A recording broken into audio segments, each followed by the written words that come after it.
Managing Director. Ante Gailicha, University of Latvia, Solicitor of Physics Fund Representative. Viestur Sosars, Program Director of Pre-Acceleration Program at RBS. Māra Birzniece, University of Latvia Students Business Incubator Managing Director. And Juhan Karma, co-founder of OX Drive. All right, so we can start with the teams and move on from that. So we have quite a couple of teams prepared, starting with the first one, green biocomposites. Composites. So, welcome team. Here you go.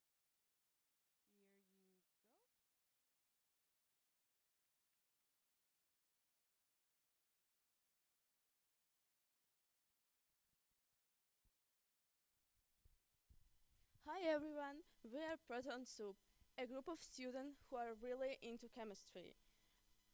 As we all know, nowadays plastic pollution is the biggest problem. Every day, approximately 8 million pieces of microplastic pollution find out their way into our ocean. Last year, only 5% of all plastic produced in the world was recycled. I know it sounds terrible, so we decided to try to create an idea for the alternative material that will be mostly similar to plastic but more bio-friendly. Enter biocomposites. The idea is quite simple. Make the main part of the product with natural fibers and reinforce them with polymer. Use of polymer in this process is drastically reduced, which means less waste and less microplastics. But why don't we hear much about them? The truth is that biocomposites now are weaker, more expensive and less versatile than polymers. Even worse, they're settled in small markets and have barely any real-world use, making their positive impact, quite frankly, anecdotal. Our solution is to use wood, since it is in its own right an amazing material that has been engineered and evolved by nature for millions of years, but certain aspects can still be improved. So dry wood consists mostly of cellulose and lignin, cellulose being the part that makes the wood strong, and lignin being the filler that fills in the gaps and holds it all together. And by cleaning out the filler, we are left with a rigid but hollow structure that we can fill in with something else. And by filling it in with polymers, what we're left with is a material that preserves all the good properties of wood and accentuates them with the properties of the polymer we've chosen to put into it. And that way we're releasing more than 2 times less microplastics in the environment than by using just regular polymers. And we've created a small test demonstration where you can see that regular wood has tubes in it through which water is being moved through the trunk, and by filling them with a polymer, we can make the wood stronger and a better material for the construction. You can see regular wood can be crushed, but the polymer filled wood is stronger and you can even stand on it better. Sorry. And the process the process of cleaning out the unwanted stuff from the wood can be done by many chemicals, but what caught our eyes was a specific chemical named peracetic acid, which is the least toxic and the least polluting chemical available that we can use for this purpose. And current research shows that by using this chemical to clear out the wood, it works best on thin sheets of wood, which just happens to be what plywood is made out of. Plywood being a very versatile material that is made by layering many thin sheets of wood in altering directions. So it's stronger in all directions, not just as wood. You can usually break it if you if you put force on it along the lines of the grain. And if we substitute these regular sheets of wood with the wood treated with our method, we can create the same strength plywood by using less sheets of wood, so it's lighter and thinner. Another benefit is that there is no need for glue to holding all these sheets together, since we can use the same polymer that's used to fill in the sheets to just stick them together so they hold together. Our proposed material is in an incredibly unique position. The process is similar to doping, adding a beneficial impurity to the material, but ours differs in the case that the doped material can be of more than 50% mass by volume, which makes it incredibly versatile. What's more is that the framework is not rigid. Plants offer many sources of cellulose, which come in many different forms. Therefore, you can cater to whatever you choose. You need. Fungi contain chitin, another biopolymer used by organisms for its excellent toughness. What is keeping us from going past cellulose? We cannot undermine the sheer potential of this, not only as an everyday material, but as a future field of research. Thank you for your attention. Any questions? Yeah, thank you. That was basically right on time. Okay, so jury, yeah, Mara. Yes, thank you for your presentation. My first question is, are there similar solutions in the market? Did you check? So this exact process has been tested experimentally, but there are no commercial products that use this exact way of enforcing wood currently. Okay, and second one, could you please introduce yourself? What are your team competencies? So so basically the two of us were 12th grade students, and the girls are from the 11th grade. We all love chemistry, and we met in a chemistry Olympiad, and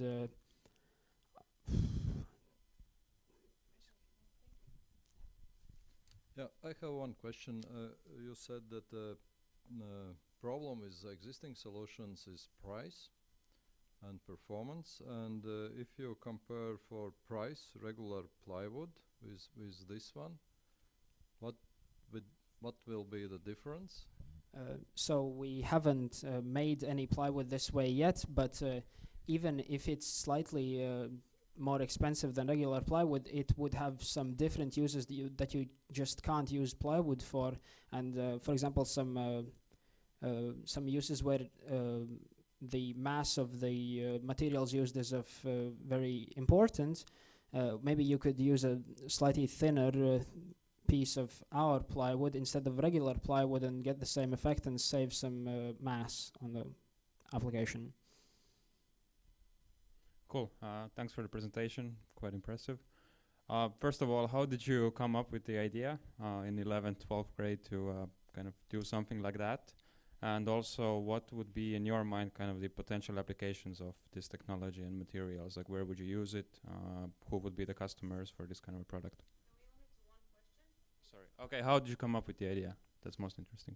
Okay, there was a research paper published in 2016 that went kind of viral, which used a similar process. This is what we mean when we say that it was tested in laboratories. It was tested as a potential substitute for glass in use cases where it could shatter, because this cellulose biopolymer, it's in a thin sheet, it's very transmissible, quite comparative to glass, but it's many more times more shatter resistant than glass. Thank you.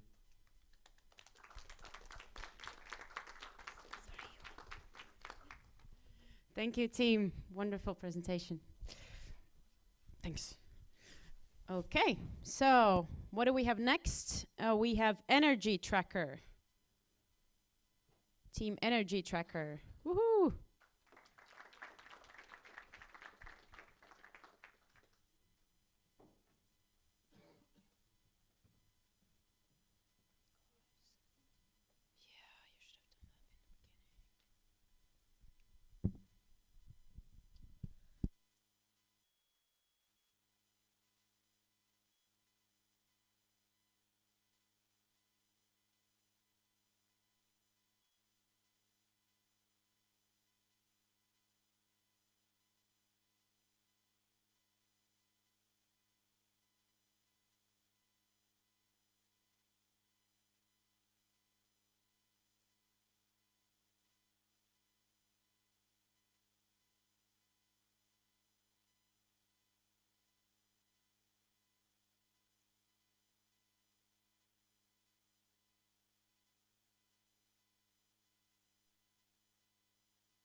Hello everyone, my name is Ikra, and today we will be suggesting a new idea about the health, and that is called energy tracker.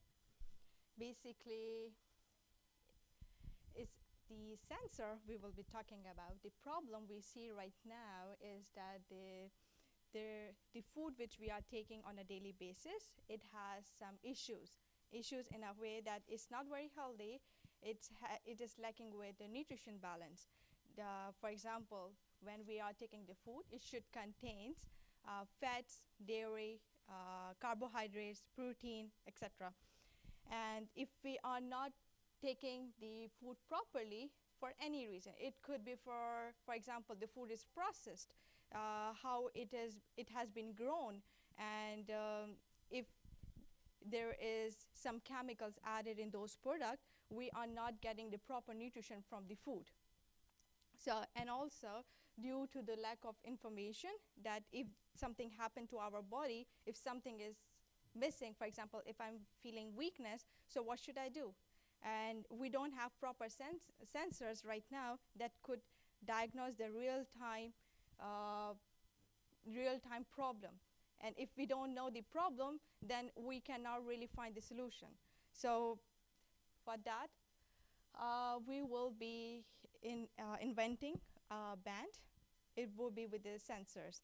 It will be containing 3 sensors, and for that we have created our vision and mission. Our vision is to provide the daily feedback about the body's nutrition and to prevent any diseases, for example, fatigue.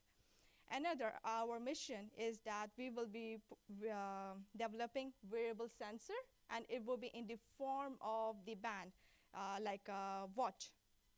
And it will tell us the telemedicine sensors, and also it will facilitate us for the algorithm or for automated health event prediction and preventions. This is the first sensor we will be talking about. This sensor is electrical impedance. What this sensor will do is that it will send the frequency, electrical frequency, through our skin and reach the fluid movement. For example, how it will happen when we eat or drink something, it will digest slowly, and and our body will absorb the glucose and it will release the water. And by that sensor, we will be able to count the calories we have consumed. Not only the calories, it will be also about the carbs, fats, and proteins. That's the second sensor we will be using. It is about the heart rate. Basically, you can say the blood pressure, and this sensor would be on our wrist. So it will check our pulse waves, and it will also check how fast the blood is circulating in the body. It's not specifically needs to be while you're running or while you're doing some exercise. It could be at any point, even while you're walking or sleeping. This would work because there is always the circulation of the blood in the body.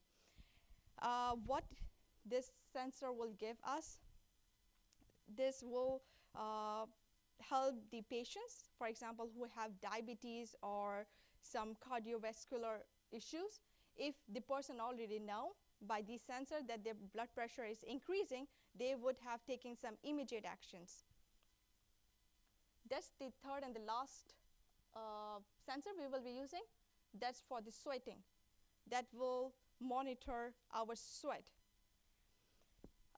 For this, basically the sweat generate this perspiration, and it's throughout our body. It contains the biomarkers, which has the metabolic processes. For example, it could work on our glucose level. It could work on electrolytes. It could also work on our pH value, vitamins, and ethanol. And what we can get it from this sensor is the physiological processes that could help us to work on the dehydration or if there is a mental stress. And this is from these three sensors, this is the best one, we think, that because it will, in the real time, it will tell you the level of your nutrient and vitamin level in your body.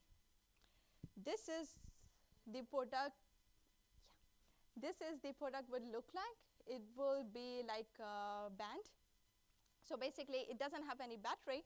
It will charge automatically from this solar panel.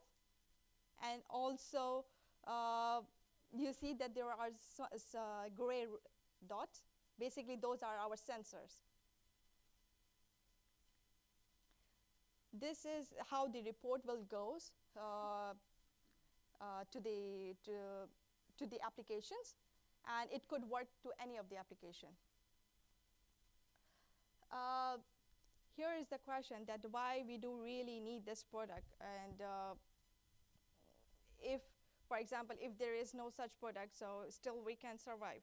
Yes, we do surviving, and we will, but it's better to do the things in a better way. For example, right now in the audience, if someone is feeling low, and they would know that their sugar level is going down, what they will do?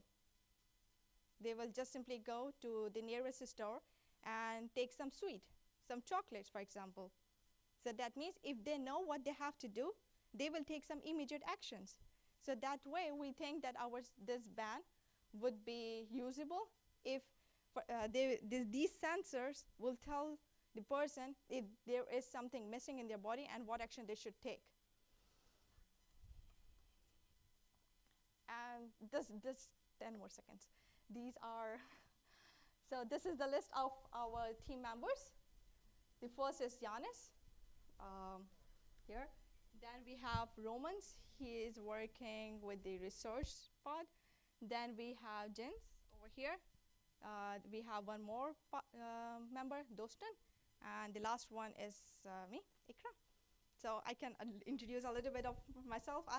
Okay, thank you. That's a bit enough.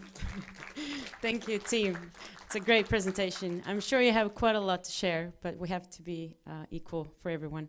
All right, jury, do you have any questions? Hey, what exactly have you accomplished during these 48 hours? We came with the unique idea to make the sensor much smaller, because the other competition uses screens and a large battery to power it. So it's going to be a band type. It's going to be smaller, and it will give you the energy level basically of your body. Thank you. during the presentation you mentioned that, like for example, diabetes, people with diabetes would be the users for this. So I'm curious, what is different about this product compared to all the other like kind of sensors that are already on the market and diabetes people with diabetes are using already today? So the real competition we saw, there's a flow, it's patented. It used the same impedance sensor to measure the fluid moving in and out of the cells. We're just gonna make it smaller and without the screen, powered via solar cells. So it's gonna be 2 watches on your wrist. There's gonna be a band, which is more convenient. Thank you. You know, I'm a bit worried about energy balance of your bracelet. Do you think this small solar panel will supply enough energy? So the idea is to reduce the energy. The electricity current will be just on the demand. The heart rate sensor will be more or less 2-minute intervals, and the sweat sensor would be also in kind of intervals. Do you know how much energy that consumes? Well, my watch also works on solar panel. There are solutions for that, and we think the technology is already acceptable for that size of a unit. And also the app is quite unique too, that it shows user-friendly info. Okay, team, thank you. That's it. Thank you. Lovely. Yeah.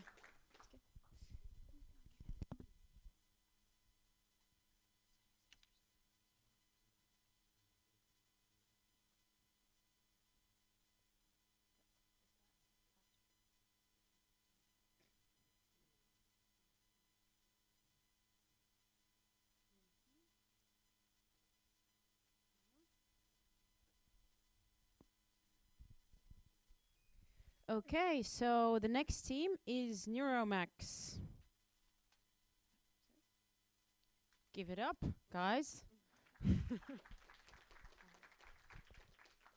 Okay, well, actually, it's not a team, it's a solo, because eventual team members, possible team members are currently now in USA, and they are from the staff of laboratories of Riga Technical University. So I'm representing my personal idea, and this hackathon gave me opportunity to meet the technical solution for my concept. So the idea is Neuromax, kinetic energy transfer modules for early age neurodivergency diagnostics, adult anxiety level feedback systems, work efficiency analytics, and wide range of lifestyle tech solutions.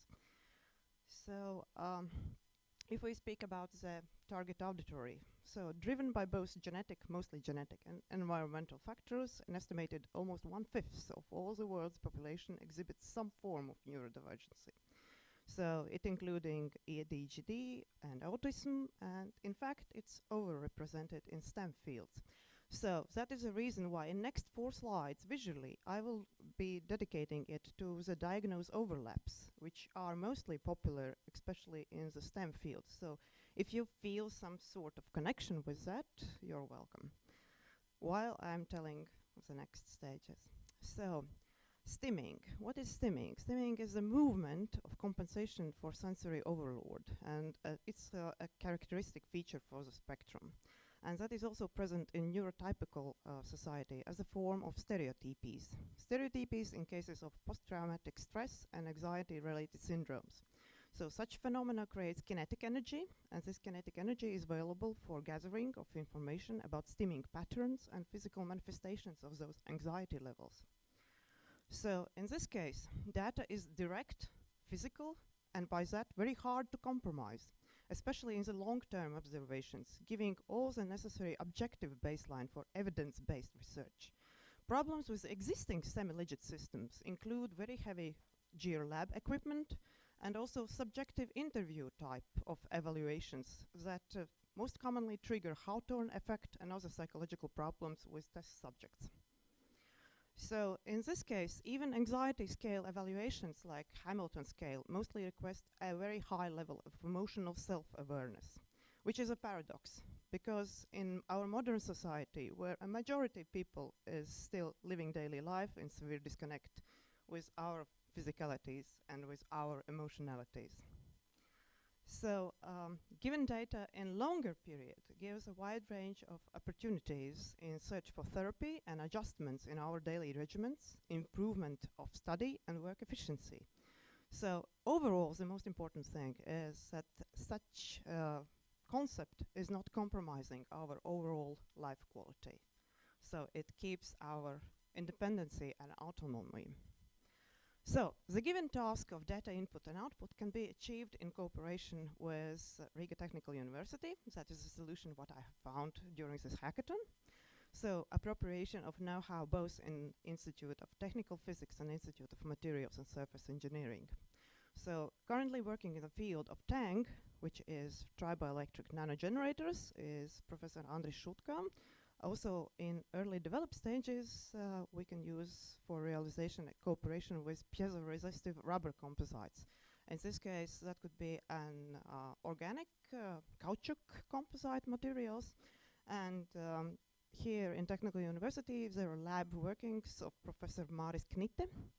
And in fact, so far, I guess our collaboration can be dependable on achievable capacity ambition and also price performance of the module.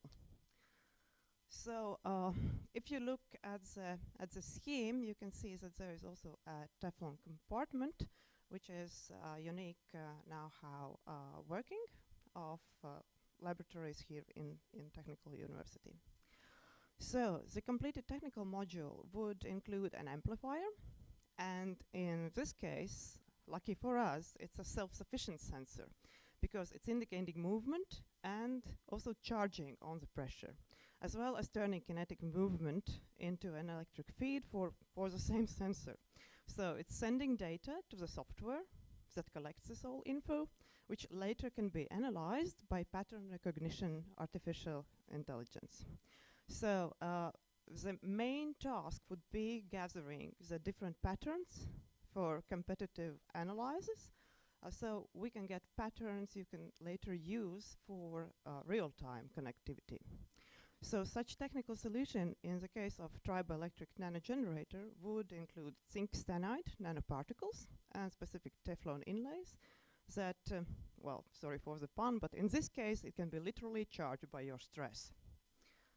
So mapping such modules into a device that can look like, for example, simple seating cushion. We can use it as a preliminary testing device outside the stressing lab environment.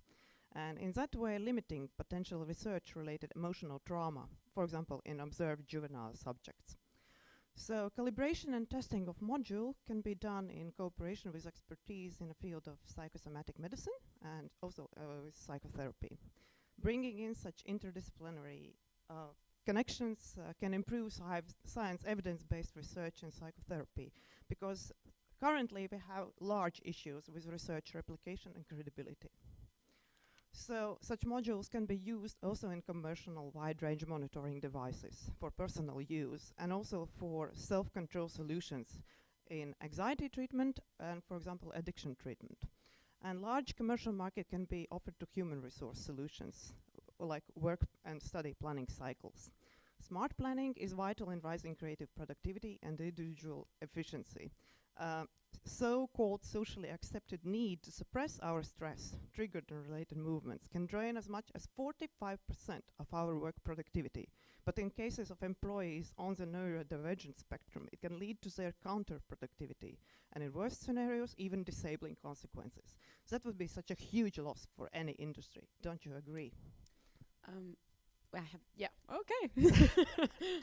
well done. Good timing. Okay, thank you. So please don't leave. Yeah, so jury, do you have any questions? Yes, I do. Thank you.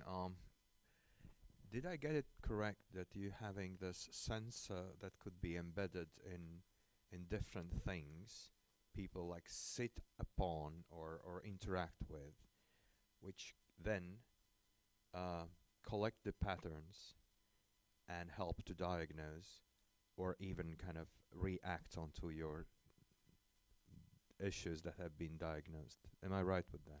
Yes, that's the first stage, because to differentiate all those patterns, for example, indication is not only your movement, but also your static, where you are fixated, for example, in and stress. that sensor can Yeah, detect and that those. sensor can be, first of all, the cheapest sensors will be used for the prototype, for the testing, and the more expensive nano sensor would be used in, like, for example, those individual use gadgets.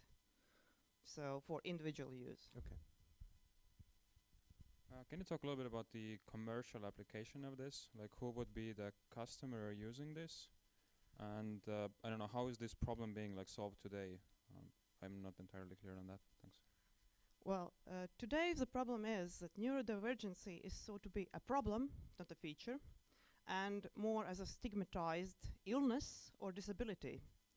And in result, in every field which is quite new, and that is a new field, and in fact, mostly now discovered, most of the large discoveries have been in the last 4 years, there are a lot of scam technology, not scientifically based, so-called cures.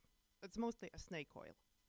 So we are in desperate need of data to baseline therapies, and so far mostly the change of regimen and understanding of the patterns is the best way to problem solution in this field.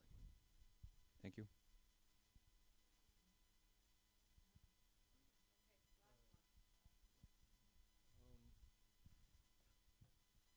I think those kinetic sensors already exist in smart watches and smart these wrists.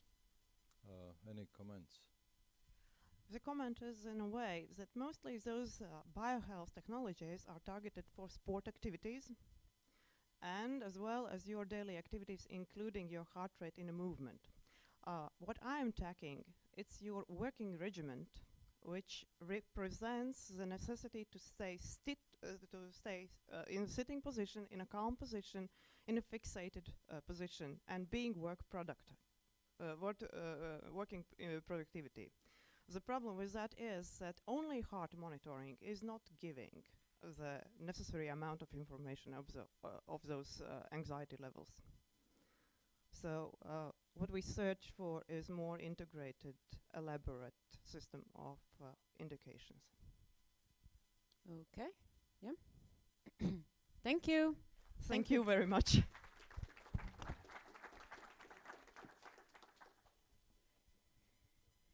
Okay, next team, Securify. Team, you here?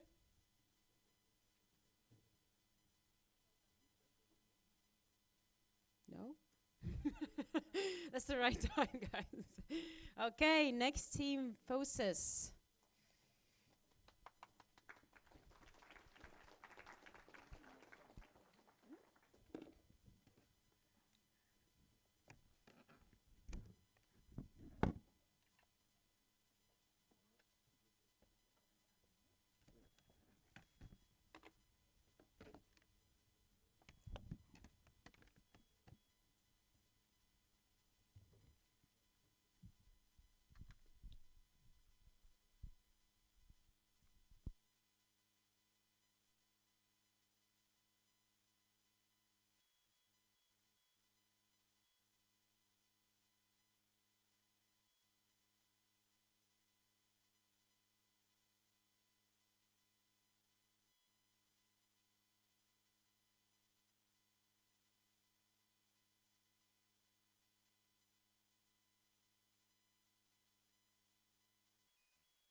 We are FOSIS. Our team consists of 4 members from Riga Technical University Engineering High School. Currently, we're studying in the 10th grade. When we started this hackathon, our team had some general programming knowledge, but we didn't have much experience with web development. So we are interested in physics and programming, so we decided to develop FOSIS. This is our product. So photonics is a field of study that has become really important in recent years with the dawn of the internet. If it wasn't for fiber optic cables, the internet as we know it today wouldn't be possible. The study of how photons interact with objects and other photons is important to advance society, as new technology in this field can get us the thing that most people always want: faster internet. So to promote photonics to all students all around the world, big and small, we made FOSIS, a web-based photonics simulator, the purpose of it which is to educate students on basic concepts of photonics to promote further interest. Of course, there are already other photonics simulators on the market, but they are meant for science and industry, whereas ours is meant for a more general audience. But Kristaps will talk about it more later. How we made FOSIS. We used an open source Python library, FDTD, a tool made by Floris Laporte. He has PhD in photonics, and we optimized this library to suit our needs. We made UI, user interface, using Figma, and we used JavaScript library Conva to allow user to move elements. The biggest challenge was limited experience using JavaScript, and personally I learned how to use Figma and make user interface. What you can do with our simulator: you can add a point source of light, and you can add an object. The object is a rectangle, and you can change the size of it. And if you have set up the elements, then you can press button launch, and you will get an output, and it will look something like this. Here I will show you our simulation. Here we can add an object, and we can move it across the screen and change its size. And here is a point source of light, and if we put it like this and launch it, then after a small amount of time we will get the output.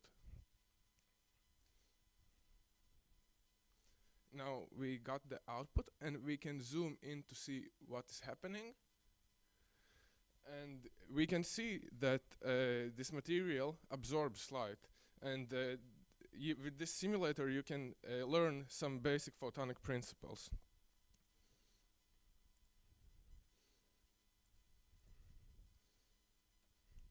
What makes our simulation different from others? First of all, it's very simple to use. As you saw, there are just 2 elements. You can easily change their sizes and drag them across the screen. And unlike some professional softwares like ANSYS Numerical, it has very simple user interface, because we don't need anything that's scientific. We just want to understand basic concepts. Also, it's easily available online. It could be accessible by anyone who has internet connection, and it's free to use, unlike other competitors like ANSYS Numerical, which can be very expensive.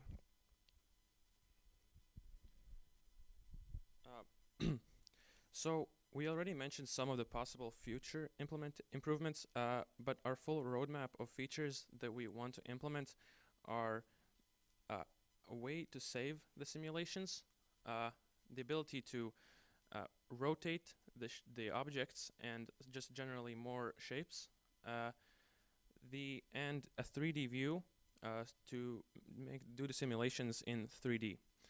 These wouldn't be too hard to implement. It just would take a considerable amount of time that we don't currently have. Also, the software will be open source, so the community could also help with these making these features. FOSIS is meant for educators and students of all ages, and really anybody who is interested. This tool, as we already said, is meant for education. There are already multiple educational simulations like this already. For example, the one by the University of Colorado, but they aren't as flexible and can only run a few quite limited simulations, whereas ours, in time, when it's finished, will have infinite possibilities to tinker, test, and build together with friends and colleagues.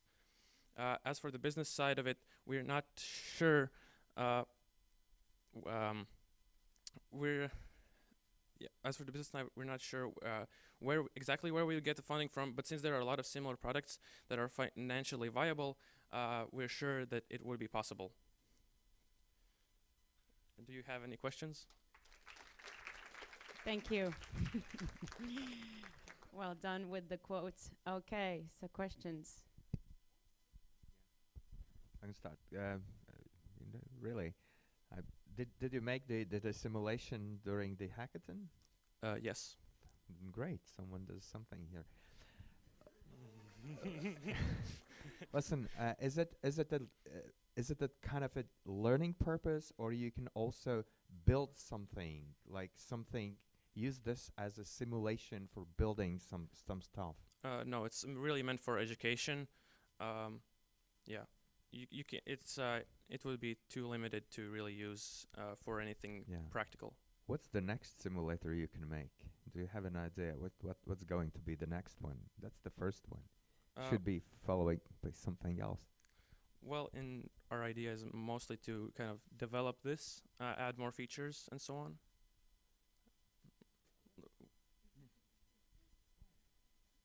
All right, thanks. I'm curious, like you mentioned that there's other simulators like this out there. They might be expensive or more complicated. Like, why exactly did you decide to build a simulator like this? Do you need it in your own studies or some other reasons? Like, why are you kind of interested in this topic specifically? Well, we're interested in physics in general, and photonics is just it's really interesting, and it was one of the options that we could do. So after considering with the team, that was just our favorite. I have a short question. I didn't notice the reflection of the light in your simulator. Well, the material of the object that was selected at this point in time was just it absorbed it, and well, no, you would have to tweak you would have to choose a different material that. Okay, thank you, team. It's a wonderful presentation. Thank you. Well done. Really well done. We can discuss.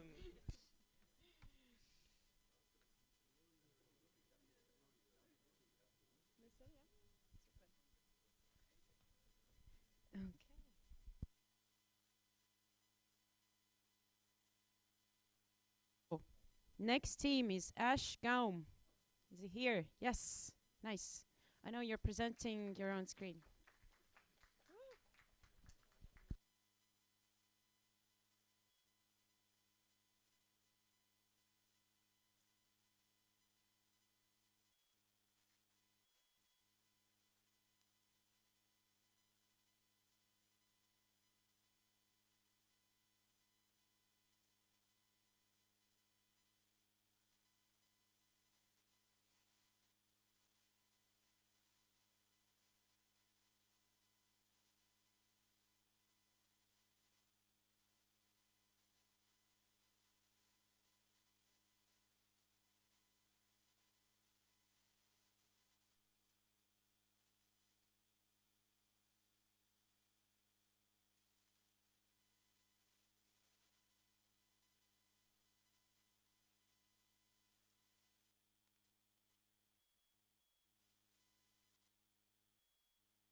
Hi everyone, my name is Alexandrs, here is Valery, and today we talk about second life or single-use vapes and other related problems.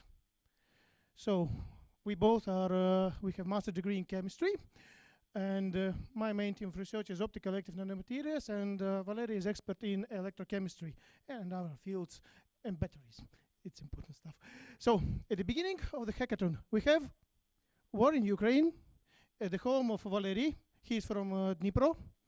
We have a large number of undisposed single-use vapes, a big box.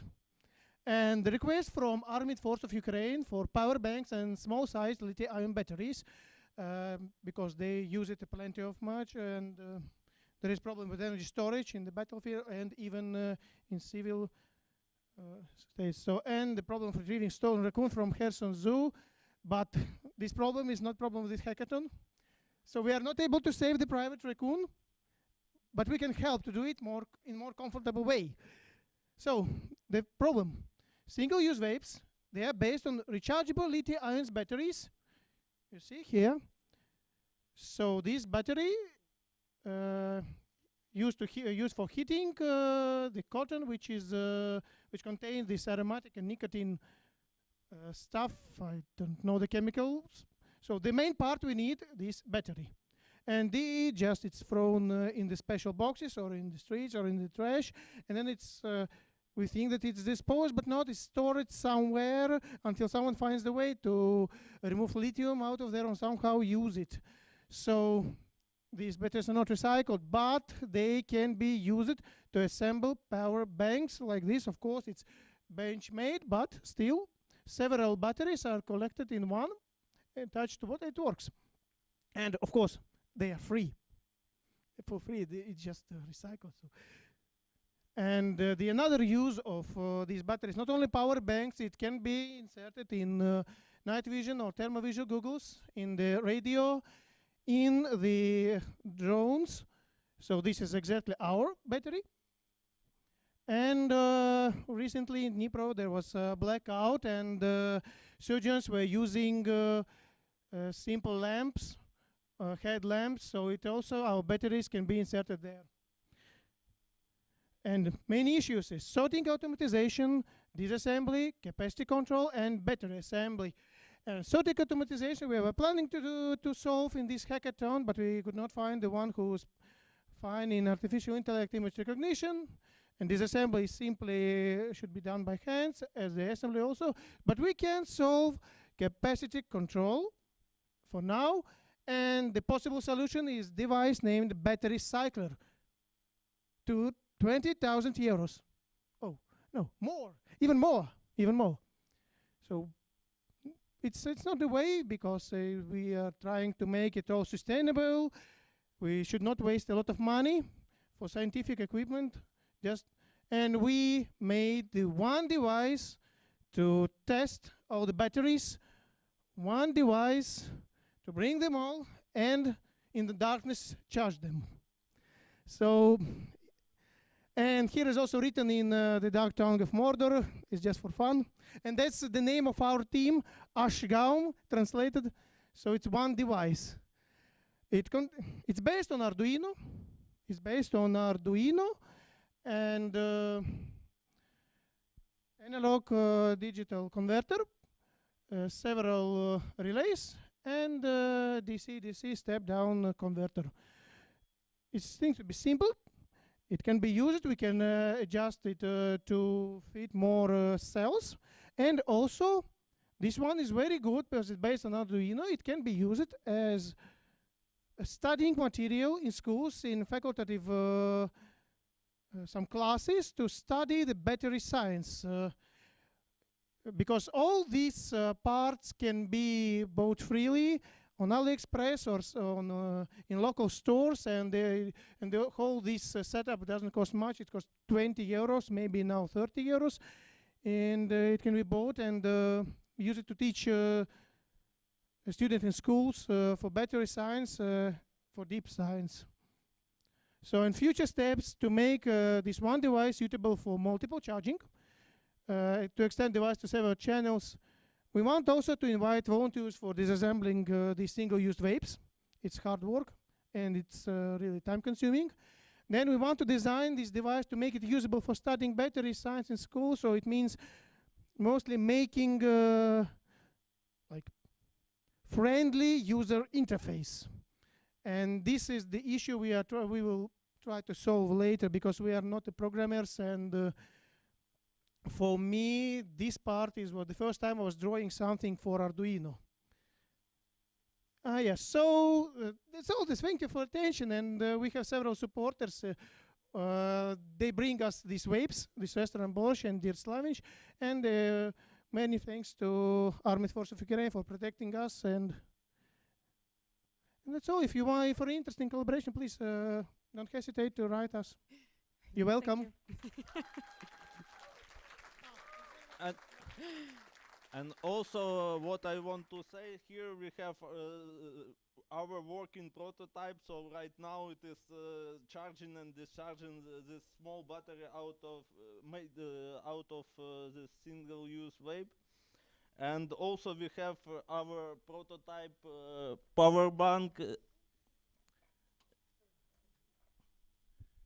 So yes, this power bank, there was another issue from Armed Forces to make cheap waterproof power bank, because the ones you can buy from local shops, they cost more than 100 euros, and this one is for free.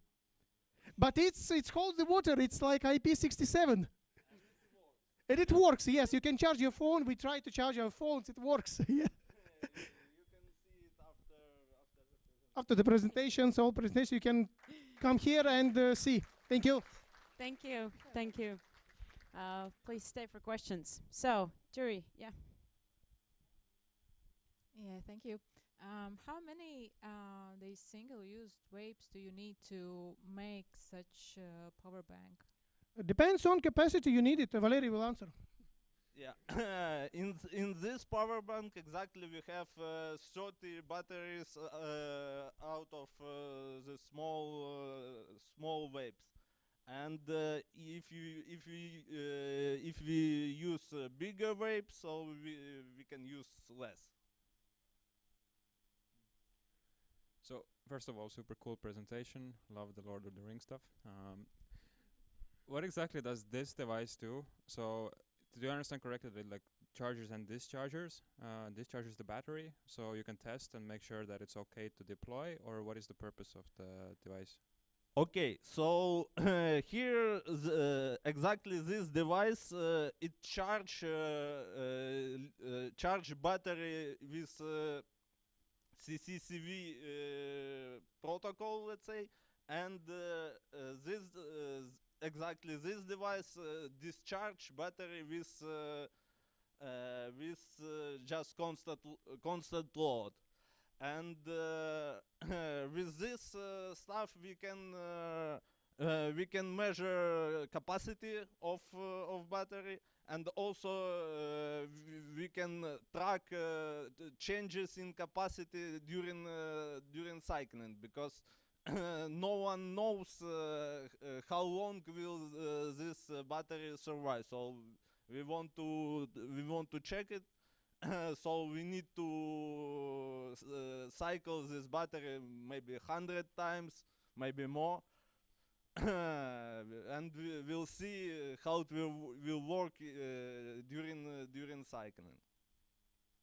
Cool, thanks. So a quick one. The power bank you're making out of the batteries, is this rechargeable? Yes. All right. So it's just a quality control sort of a device to see how that newly built power bank is going to perform, right? Yeah. Actually, this device is just device for evaluation battery itself, not power bank together, but just kind of cell separately. Okay. Thank you. Thank you. It's lovely.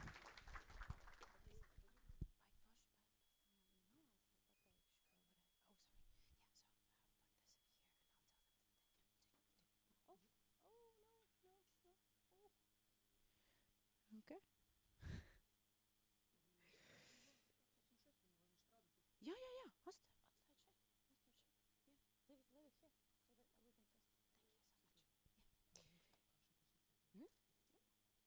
Okay, thank you, team. You will be able to go and see and test afterwards. And so, moving on to next teams.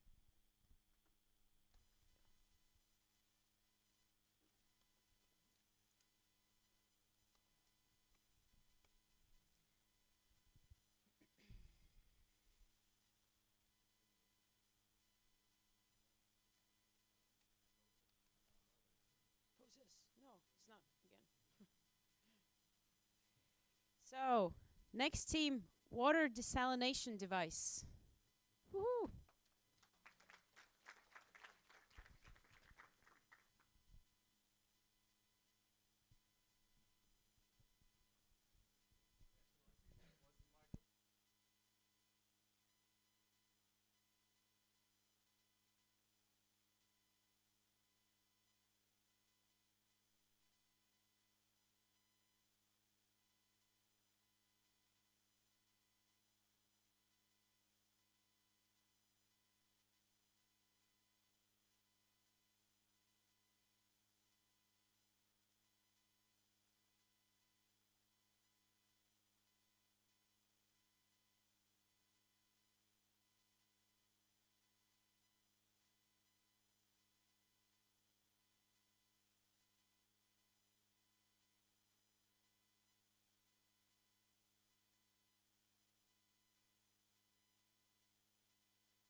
Finally. Hello? Yep.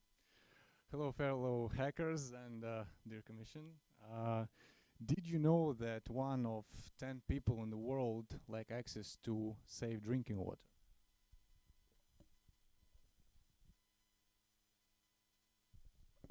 Turns out the number of people living in water scarcity has increased significantly over the past 40 years. And if trends continue like this, we expect to have a gap of over 40% between global water demand and the supply. To date, there are many methods already available to solve this issue like distillation, reverse osmosis, electrodialysis, but each of them have their own specific problems, either bad power efficiency, having to be used in very large-scale systems, or a bad water recovery level. So this is why we introduce you to a novel microfluidic water desalinator. This device is compact, it consumes very little power, and it has high throughput. This device is also very scalable, and it is very light and very efficient. So in order to fabricate a device like this, we would make a stack like here on the left. This stack would consist of many polymer layers as well as 2 electrodes. On the bottom, we would have a transparent polymer with an anode integrated into it. Then we would add a cathodic exchange membrane on which we would stack 3 PDMS, which is polydimethyl siloxane layers, which would separate 3 parts of water: clean, recirculable, and brine. On top of this, we would add another cationic exchange membrane and another COZ slide with an integrated anode. All of these things can be fabricated easily using lithography principles and 3D printing. And how do we know this would work? Well, once we apply voltage to the cathodic exchange membrane, the water kind of separates into saline water and clean water due to the fact that charged molecules, particles, viruses, and microorganisms navigate towards the cathodic side of the microchannel, creating this sort of gradient in the channel, therefore letting us separate the clean water from the rest of the salted water. So currently it's worth to look into some advancements for us for the devices, such as pre-cleaning of water may be required, and this can be solved with basic pre-filters. And currently our efficiency is only up to 30 grams per kilogram of salinity. Well, we retain the efficiency, and this can be solved with multi-stage, multi-layer stage ICPs. And then there is an issue, could be an issue of declogging and rinsing of salty channels. This can be solved by reversing the polarity of to get the particles freed. And we don't know the lifespan of our methods, so that we'll have to research that. And our device can be also commercialized, and we can sell it to army, camping, and boating, which combined is a $55 billion market share. And furthermore, we can look into industrializing this device and selling it to shipping industries, national water supplies, and using it for natural disasters and so on. Yeah. So now we're currently at the hackathon. The next step would be to start research in our leading universities to build the research and development base for offered solution, because there are only a few papers available on this theme, and we should know better. Second step is to commercialize the product through spin-off company. Next, sell microfluidic blocks in portable cases like suitcase, which could cost like 500 euros or 1,000 euros or more, depending on the throughput that we want to achieve, the capacity. And we can just apply battery pack in it and or solar panel, and that will just cost additional 60 euros only. And this income will generate funds to further develop large-scale industrial solutions, or vice versa, in-pocket micro devices for remote poor areas. Latest is also possible due to very small energy consumption of the device. So, and that's how we could help the world a little bit. Thank you.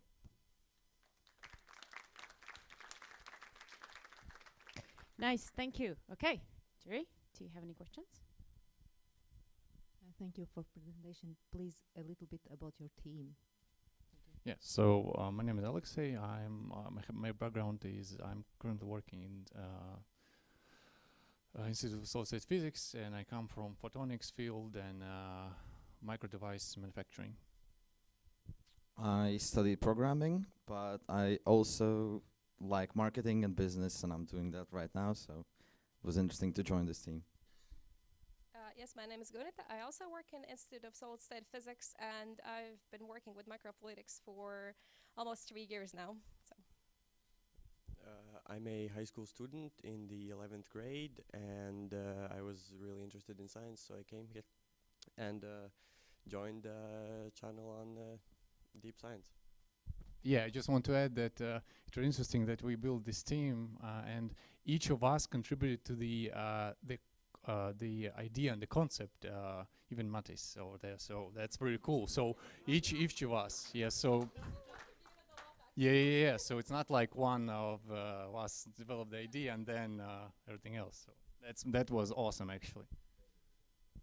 Did you manage to create your first prototype during the hackathon? No, it's impossible because we require it's required to, so this device is manufactured by lithography process or 3D printing. So both those methods require tools that are quite complicated, but those complicated tools and expensive tools in 21st century are not something very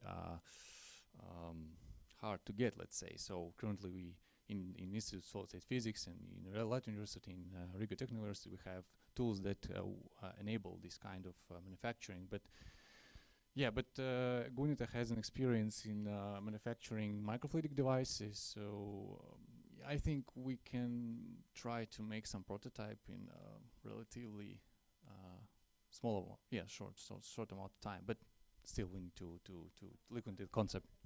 Real quick. A little bit about this device that you can see in this picture over here. We actually designed it during the hackathon. Before this, we had no knowledge about water separation using microfluidics, so we carefully researched this topic and came up with a completely novel design that we could use in order to accomplish this.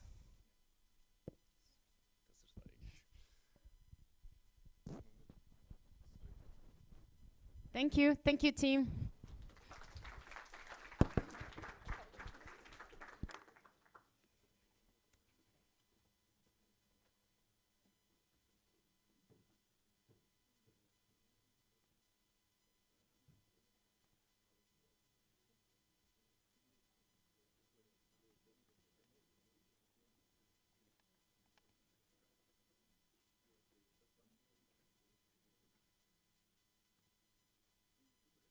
Okay.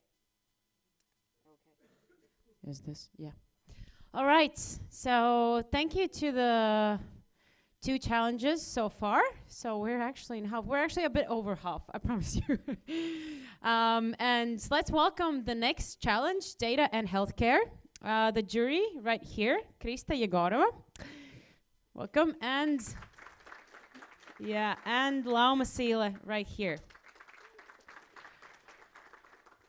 And the teams presenting today, we have quite a couple in here. So without further ado, let's start with the first one. And let's invite the team health on to the stage.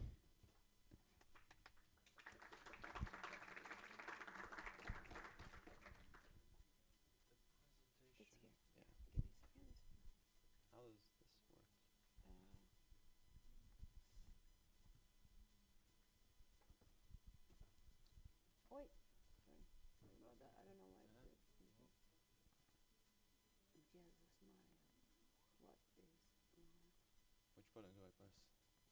Give me a second. And the right one. Just the, oh, right. Yeah. So this is a big stage. So hello everyone, I'm a representative of my team Healthon. I'm sure that some of you, just like me, have gone to physiotherapy and then you're carrying your mat and going to it, getting some exercises to do at home, but you know, we're all human and I often forget what I have to do or how to do it. So this is the problem we're trying to solve. We are trying to make doing exercises at home more precise and make some sort of gamification to make it more fun. So yeah, this is kind of what we've envisioned, using sensors and a mobile application to track how your body is moving throughout the exercise and notify you when you're doing it wrong. So we did some market analysis just to see how viable this product is commercially. We figured out that the whole physiotherapist market in 2021 was worth $23.1 billion. And our goal we imagined was to get 7% of the market So yeah, we also surveyed people to understand if people would be interested in such a product. We surveyed 171 respondents, and we figured out that most of them also forget exercises, just like me, and also that they would be interested in such a solution. During the market analysis, we also analyzed 2 possible competitors, one being Newstream, which offers an app with a skeleton graph and a video, but their measurements aren't as accurate as our solution would provide, and also Sensoria, which provides a wide range of intelligent sportswear, but they only monitor heart rate, which isn't really what we're aiming to do. This is kind of designed for our product. This is the application, login. We would have a two user system, one being the patient and the second being a medical professional, i.e. your physiotherapist. He would get notifications and data about how you're going about with your exercises. This is how it would kind of look. Whilst using the application, you would have your training video, and you would have you would know instantly if you're doing it right or wrong. And yeah, this idea was kind of pitched in a business incubator at LU, but today during this hackathon, we revised the idea and made the concept more viable. And we made a mock-up for the idea, and our future goals are to develop the idea further by creating the software and adding in the sensor technology. This is our team. We have Richards, the finance and marketing guy, Dita, Agnes, and me, the programmers, the tech people, and we have the idea's author, Keita, or the CEO. Yeah. We're looking for primarily right now for investors and development, more research into this idea, because we would need more data about the exercises so we don't make it wrong. And yeah, so yeah, yeah. Remember, discomfort off and health on. That's our slogan. Yeah. Nice. Thank you. Okay, Jury, do you have any questions? Thank you for your presentation. It's a great idea. The question from my side is, what will be like the pricing structure? So will there be some kind of subscription, or will be fees, or what? We imagined that we would sell this product directly to physiotherapists, so it would be more of a client-to-client model. And the pricing structure would then we thought about making it for the application side of it being kind of a subscription model, so we can maintain all of the systems behind and continuously upgrade it. The pricing structure would really be we sell directly to people who have clients that need the system, and then after that it's kind of the physiotherapist kind of sets the rules, or that should explain it. Yeah. And how will you get your first? Okay, if it's like B2B, then how will you get your first 10 or 20 or whatever clients? Can my business guy come up, or CEO? Quickly.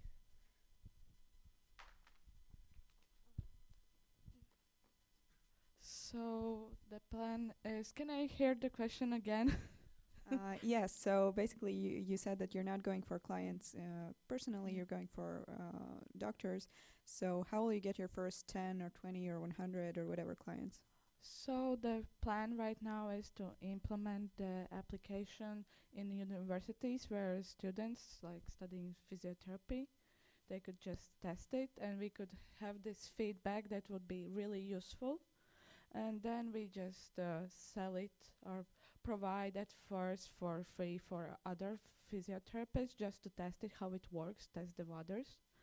And when it's tested, we gain back feedback and maybe develop the app more, make corrections, and then we start just putting it in the target. Yes, and just start to sell the product. Okay, so I understand that the main thing here is the detection sensors. So how would they work?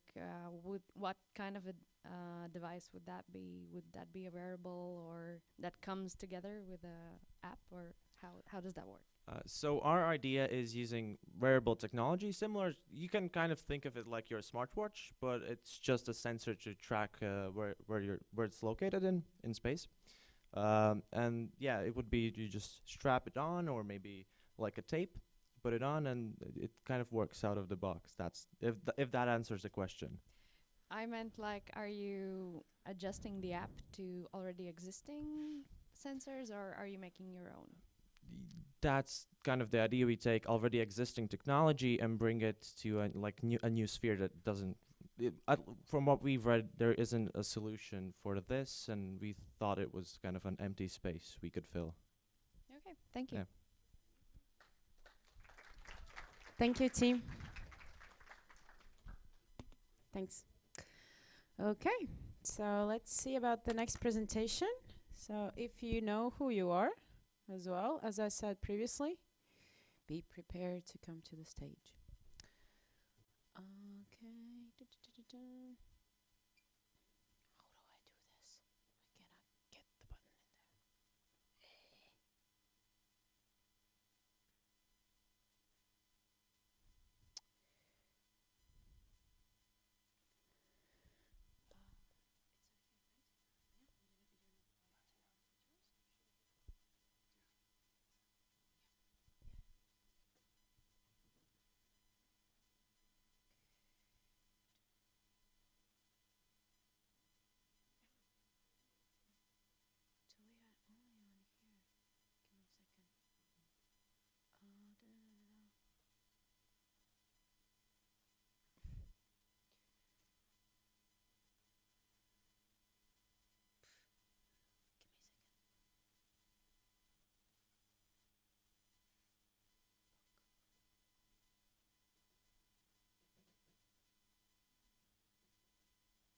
Yeah. That's this one. Doesn't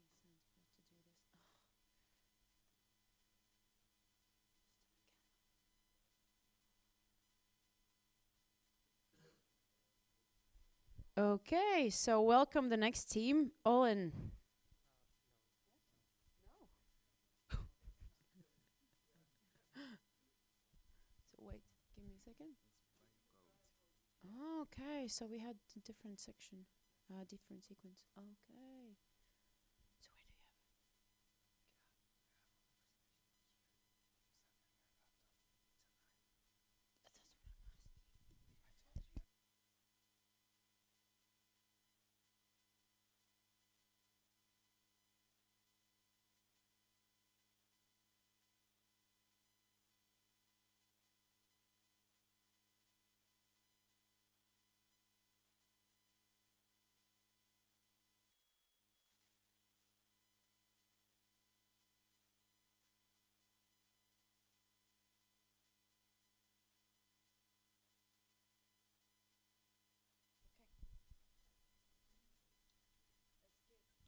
Let's give it up for biocodes.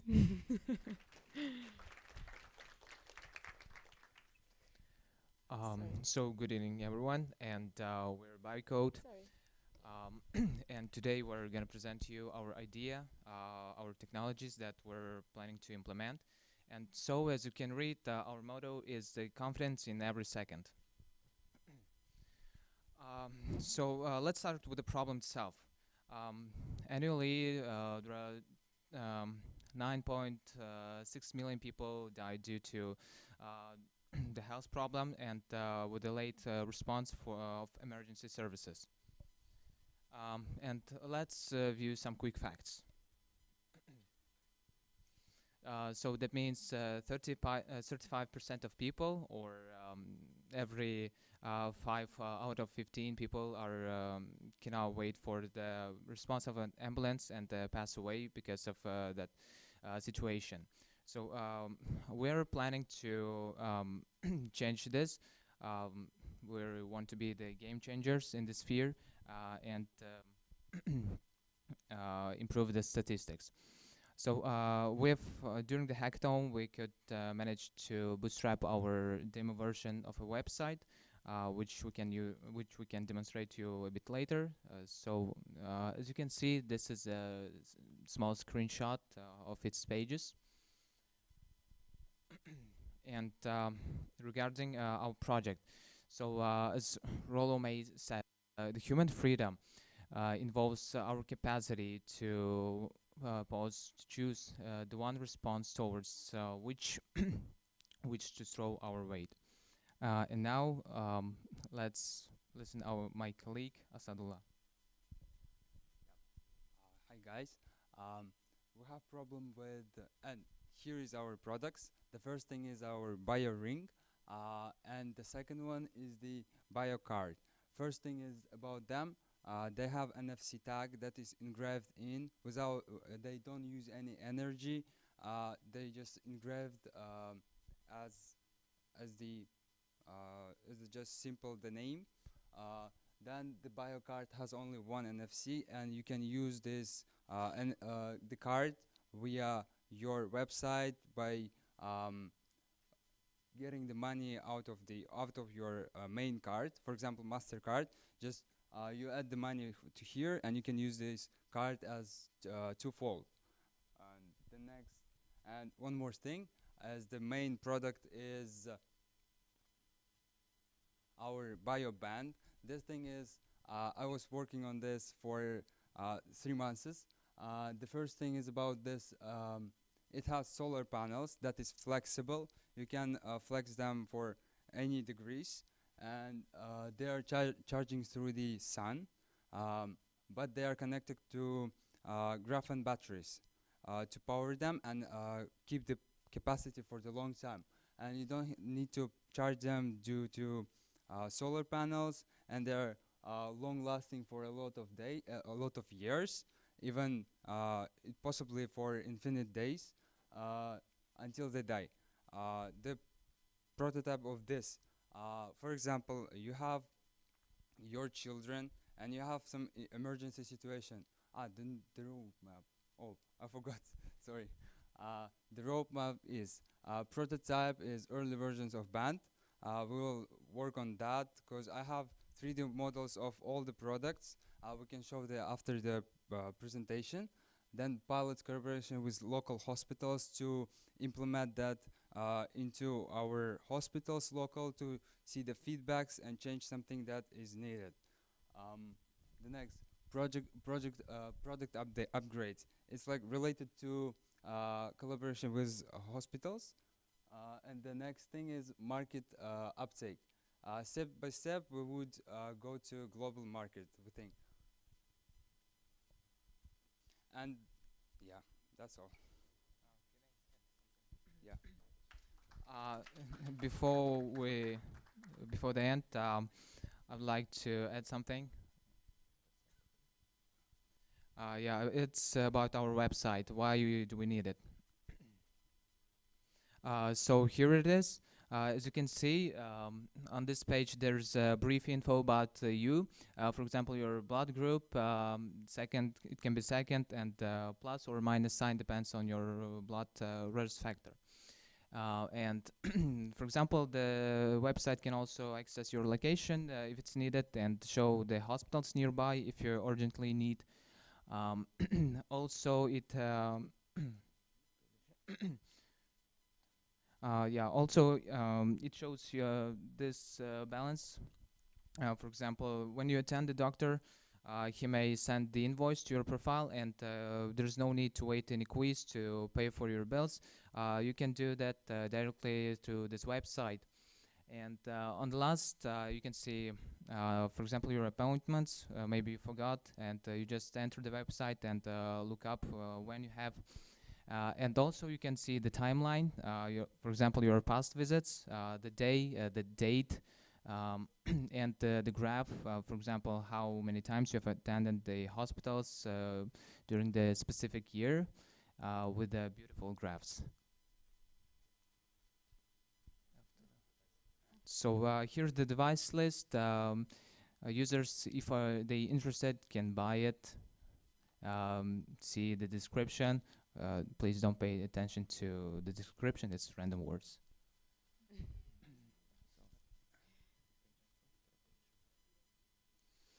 Yes, and here is the profile of a user. There's also random words, so don't pay attention. Your picture, name, surname, date of birth, and brief info. It can be anything like your address, your email address, or your phone number. You can choose what to display and what not. And you can see your last visit, its time, date, the day of the week, and maybe if needed, some some feedback from the doctors. And we're currently also working on a website, so it provides you with information about you, yourself, your allergies, maybe your chronic diseases. As we have mentioned, we have our rings, bracelets, and card. So the main question could be, why do we need this? We will also integrate with the hospitals and provide them with a machine that can read those NFC devices, and it will lead to this website, and the information about yourself, about you, will be displayed. This is most useful when, for example, you're home alone, you feel yourself bad, and there's no electricity, and you cannot call anyone. So the band should detect the problems with their heart and send the message, like for example, to the medical services, so they react immediately, came to your house with those machine, tag your bracelet, and check the whole information about you. So there's no need for the tests for a blood type. Sorry, but I have to cut you off. It's a bit too much. Yeah, okay. It's not fair for the other participants. So thank you. Thank you. It was a wonderful presentation. I actually would definitely suggest in the future use what you've built more on what you've than what you presented. I think it's a really great product what you built. You should have kind of started without. Yeah, it's we amazing. can show 3D models. Yeah, 3D models. It's wonderful. Well, sorry guys, but presentation is 5 minutes, so that's what it is, and it has to be equal for everyone. Sorry about that. But we have time for jury, so the jury can ask questions which can lead to answers in the right direction, so you can kind of guide them. Okay, jury, do you have any questions? Yeah. Okay, did I understand correctly? So the devices that you wear can be both like scanned for the medical personnel to get your information, and there's going to be only blood type? No, all your medical history from your early days, even from early days, you can upload all of them to your website, and the doctor can see all the information about you. Even in emergency situation like outside, the ambulance can come, just tag your bracelet and see the all information, and don't spend on the checking your blood type and spending time on that, and every second is mattering. Okay, and like for the emergencies, the devices connect me directly to the hospital, or like can I somehow interact with it? You can interact with the website, but adjustments on your health could be only done by the doctor, because the only hospitals has that adapter to read all the information. But you can see all your info from the website. I have a comment before a question. You had a lot of great things in there, but we got really confused because you were like, we're selling these things, and then we have this module, and then we have this website. Just simplify it, link it, because like in jury, we're not tech people per se, and I believe like your clients will not be as well. So just like you do a lot of cool stuff, but simplify it and then add on it, because I feel like only at the end you kind of explained it like, okay, we're cool because of this, right? That just like a comment. Yeah. But I think, yeah, it definitely makes more sense to have the gadget kind of like signal to the doctors more than you just go on the website, because obviously on medical emergency you will not go browse hospitals on a website. But yeah, I think I forgot my question. That's good, because I have one. Okay, so I know that there's already existing these emergency buttons or other devices. Have you checked your competitors? Yeah, we've checked all of them, but they're not long lasting. You have to recharge them and buy another one. But here we have solar panels and a new graphene batteries that I was working for 3 months, as I said before. Because of the solar panels, we have this kind of technology, but they're not working with graphene batteries. I just connected them and was using the NFC tag to lead you to the website. And you just wear them and forget about them. Okay. It's like the just simple bracelet that you wear every day. Okay. Thank you. Thank you, guys. It was a really good presentation.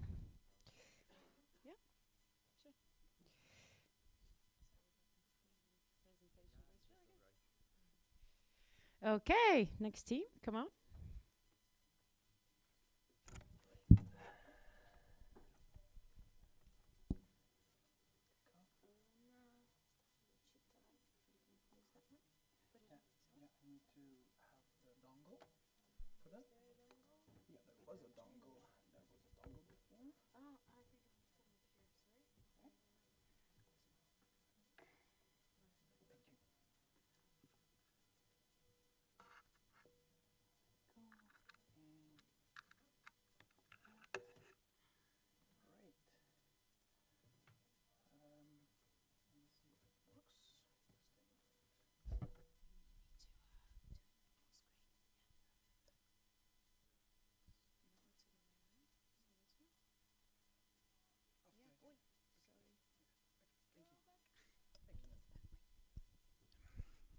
Hello, everyone.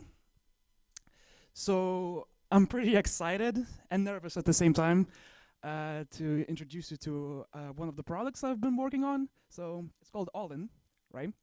So the problem that we are trying to solve, right? We have a trainer who's just so sad. He's so sad because he's not having enough time to manage all of his clients. And that's a true story, by the way. One of the trainers mentioned to me that she can take up to 6 hours, 4 hours managing all of the client reservations and making them happen, right? So we have this one side, right? That's the trainer side. Then we have the client side, right? So clients are having troubles finding really good trainers that would suit them online. And the process isn't as streamlined, it's not as easy. And they're having a hard time finding their matching trainer, right? So, what's the solution? Oh, Jesus. Right? Okay. And yeah, there we go. Right, so the solution is our platform, All-In, right? So this is the demo, right? You can see we have a site. We can go find a trainer, right? We have services, we have reservations, we have ratings, we have the address with Google Maps, integration, working hours, and yeah, that's pretty streamlined and easy for the client. And then we also have the trainer side. This is a calendar where the trainer will see his reservations, and he will also have a messaging system where he will be able to get all of the client requests and manage them from one platform. Everything in just one platform, simplified for both clients and trainers. And okay, there we go. So yeah, so like I mentioned, planning out the reservations, the meetings, and then we have the client side where he's gonna find his trainer easily, and we have what? Happy clients and happy trainers. So I did a survey, right? We did a survey, and 60% of the people cannot find trainer on their first try when they were looking for their suitable trainer. And 50% of people mentioned that searching for a trainer is anywhere from a bad to an average experience. This is what All-In is trying to fix. So we did our research. We have MindBody Online, one of the biggest competitors overseas. They are American-based, and they have a lot of features. They are it is a high-quality product, but it is also expensive. Prices range from $119 up to $569, $529. I don't remember correctly right now. We also have a local cheap competitor, Pastogos.lt, but it is not as specialized. It only has listings, and that's it. No management, no payment processing, nothing.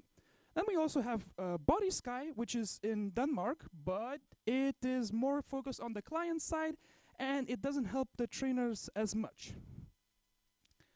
So the industry size is actually pretty huge. As you can see, the market size is like 12 billion in the US. Amount of businesses is 800,000, and it is a pretty lucrative industry, I would say. So yeah, the pricing. So for an individual, 19.99 a month. So they get insights into their clients, one free listing, dashboard for managing all of their reservations, messaging system, calendar integration. We are also thinking of including a seasonal pass for those trainers who are doing seasonal sports, and they would get a discount, and they would have to sign up for like 3 months, 4 months, depending on their seasonal sport. 3 months minimum. And also enterprise solutions. So our map, our roadmap is preparing the product prototype. I guess that's almost done. Then I want to fundraise capital for the further development of this product, preparing the product minimal viable product, making further adjustments, implementing possibly AI and perfecting the solution even better for our clients, getting more fundraising, and then scaling globally. So that's it, basically. This is our team. I'm working basically as the sole developer of this project, and I have a mentor who's helping me out with this project. There's my email, and there's the QR code. You can scan this QR code and go to the site right now. It is deployed, and you can actually just walk around, check how it works, and yeah, that's it. Thank you for your attention. Thank you so much, Thomas. Okay, Jury, do you have any questions? Thank you. It looks like a super cool product. The first question for me would be, so a lot of like fitness centers or fitness companies have their own apps, usually for group activities, but there are their trainers as well. Do you see this app as being able to be integrated into their apps, just so clients don't have one app for group activities and one app for trainers? Yeah, exactly, and that's a great question. Thank you for the question. So when we were discussing about the project, right, we had an idea for widget system where basically you would have integrations. So Google Calendar is an obvious integration that we're going to include, but also we're thinking of maybe giving the gyms an integration where they would be using our system, right? And we would simplify the whole process for the management of training and other things. So that's why we have the enterprise solution, which would help gyms manage their business easier. Yeah, and you had the pricing for the trainers and gyms and so on, but how about the people who are actually looking for trainers? Is it for free? Is it for a fee? Or Right. So the people who would be looking for the trainers, free. No costs attached. It would be free. So nothing. They wouldn't have to worry about it. It's cool. We don't have any more questions. Thank you. Thank you. Thank you for the questions. Thank you, Thomas. Thanks.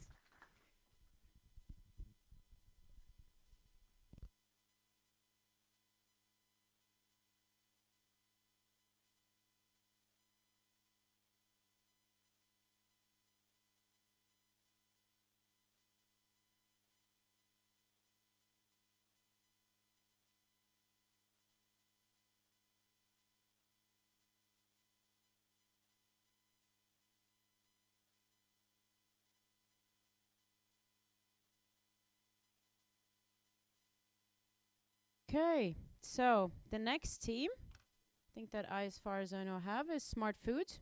Yeah. All right, give it up for Smart Foods.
welcome you to eat, train, and be healthy with influential influencers who would be showing a better example how to live with the data that would be interpreted with the future medicine machine learning solution from a social good startup Smart Food Pro to have more nutritious diets for price and waste expiration reminders.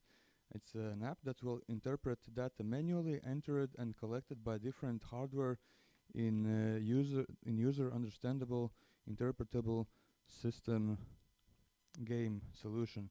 Smart food planning in a nutrition level for each person type, but we will recommend based on health and nutrition usage, lifestyle, and activity usage. So we have different problems.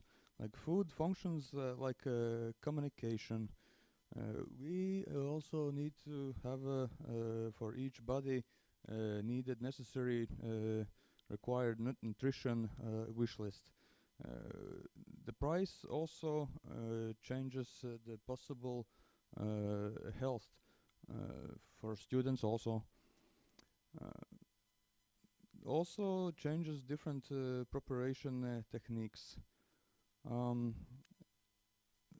We will try to also solve top 4 of 17 global sustainable development goal issues of United Nations, like poverty, hunger, healthy lives, and education, by educating of better food planning. Currently, 48% are interested in label ingredients. 50% plan their meals. So more than half of those who are planning, they are doing it on a paper. So with this app, they could do it on any computer, portable or at home.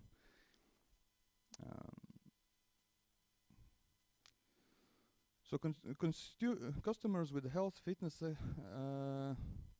problems or special solutions or expenses need this app now. Also, people with special dietary needs.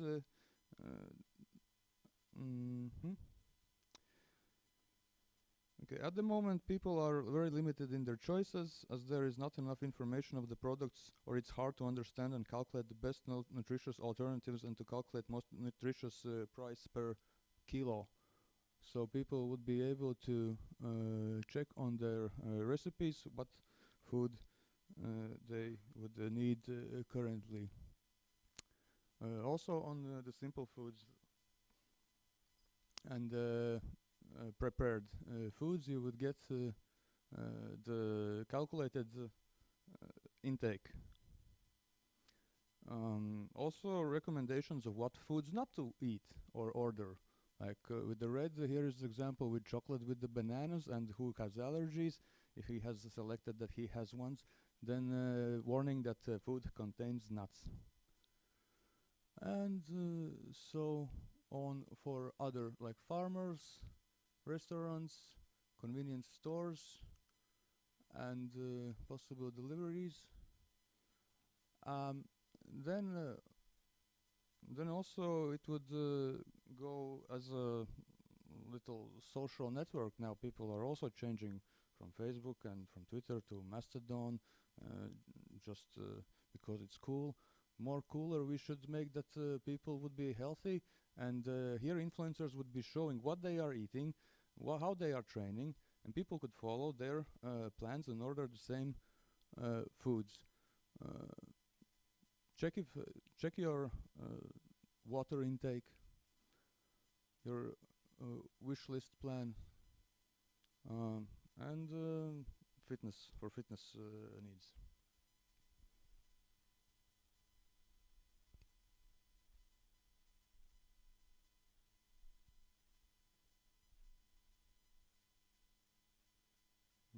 So smart food would be social good startup for your as your personal assistant, with multiple solutions that contribute to addressing some largest healthy, medical, proven food consumption issues of poor diets, malnutrition, to obesity, to fully correct diets. overpriced, expensive alternatives to bigger savings, and making lists to find foods that's safe for everyday health, sport, vitamin, allergy, diseases, and even special needs, diets, therapies, poverty reduction, harmfully misleading E-number chemicals in the foods, if interested in some. Waste planning, that is not anything new, but okay. Food recipe generating, counting calories, so on. I have time.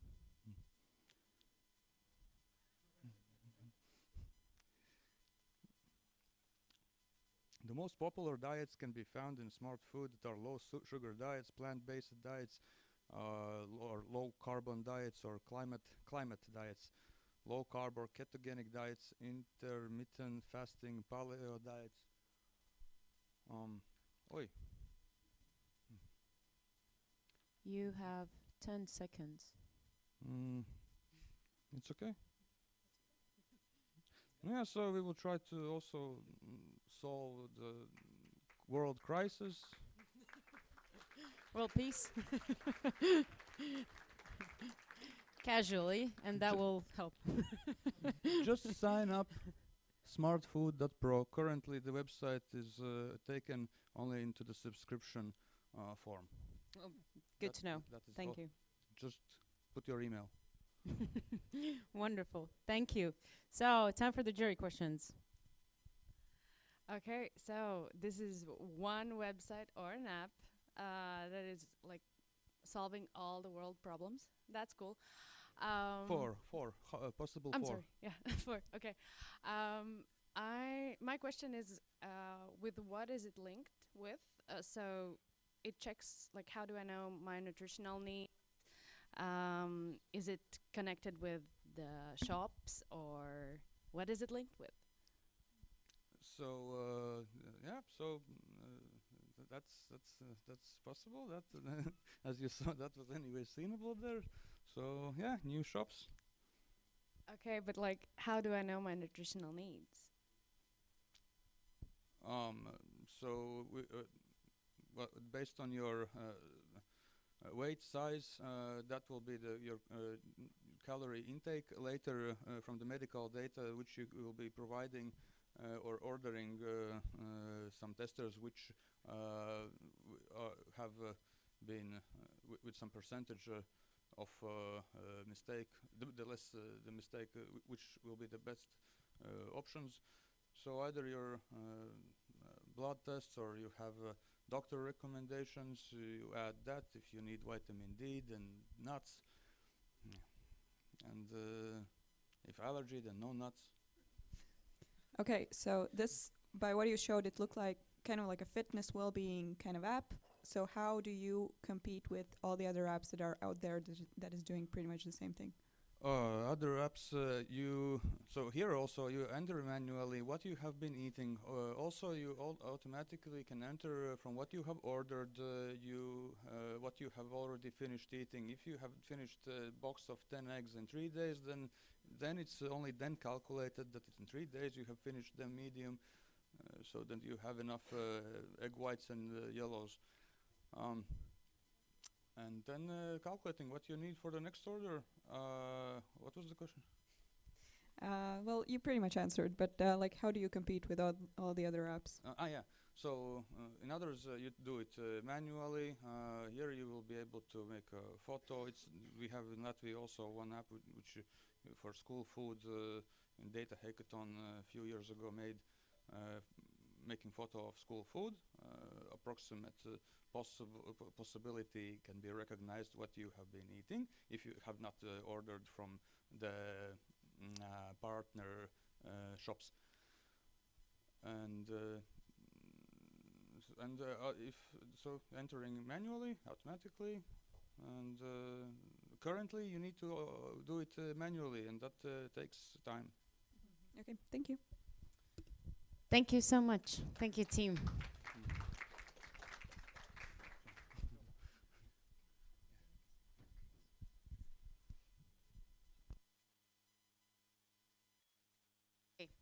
All right, so I think it's time for the fourth challenge, the games challenge already. So teams, you know who are the first ones, so please already start coming to the stage to present. How do I exit it?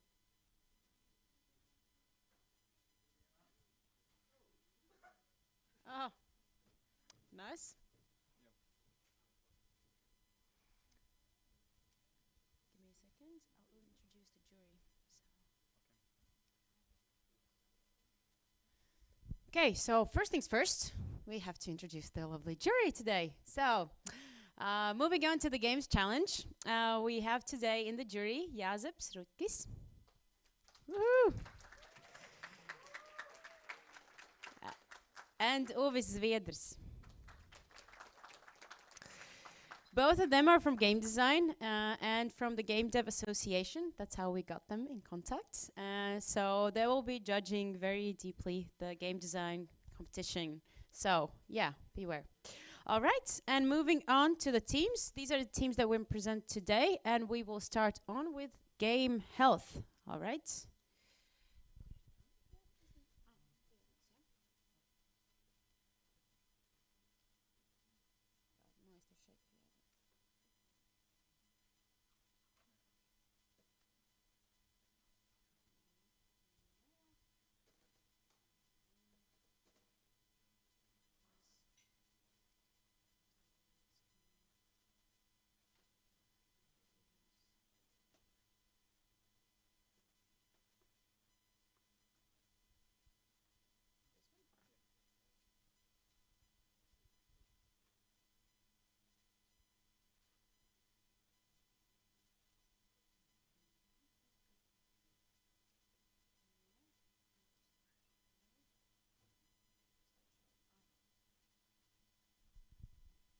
Okay, here you go.